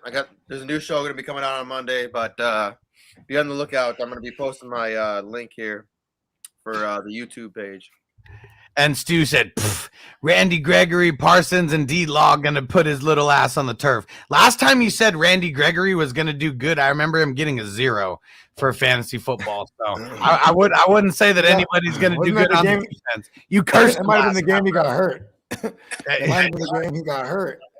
And I remember Stu was like, oh, yeah, Parsons for defensive player of the year. And then he had literally his worst game of the season after you said that, Stu. So you better be careful boosting up your defensive players, bro. Every time you boost up the defensive players, they play like ass in the game. So we better just be quiet about that defense for right now, Stu. You're not a good luck charm for them. we need them in fantasy. Bogard, let them know.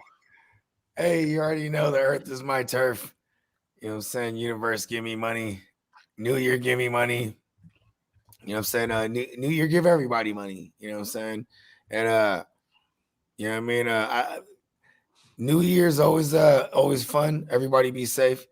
But you know what I'm saying? It's always a blessing. We get, you know what I'm saying? We get to the next year. You know what I mean? Please don't drink. Please don't fucking drink and drive. Like, I don't care for everybody out there. $200. Pay that. Everybody out there, don't drink and drive. They got checkpoints everywhere. You know what I'm saying? I mean, see, the only dumbasses don't know that shit. You know what I mean? Drinking and driving isn't even to save yourself from getting a ticket. That's the best thing that could fucking happen to you. Yeah, I'm just saying, the guy. Don't be the Henry Ruggs out there. Do not. We don't want to hear any stories about you guys on the internet like that. Nope, and Gordon. Yeah, everybody be safe. You know what I'm saying? And make sure go follow me everywhere. Just go to fantasyfootballhustler.com. Makes it a lot easier. You can just click on every link. Go follow me everywhere. Go hit up every podcast that's out there. Go do it up. And we got the Hustler recaps coming in an hour and a half. It is the last show of the year. So make sure you guys tap in.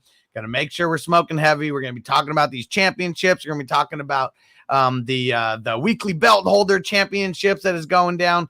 And it's going to be a good time. And we're starting early, 8 p.m. Eastern.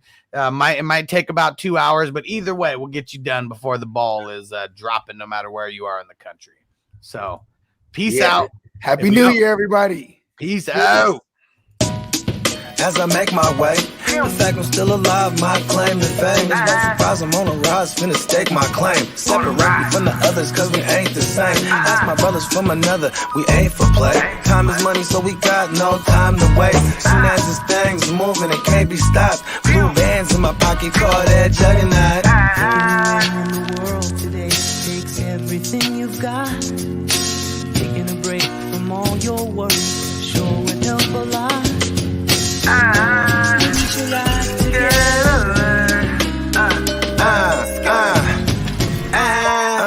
You know the stat quo. Finna get a bag, bustin' down that blow. Out of East Side Ho, where they know my name.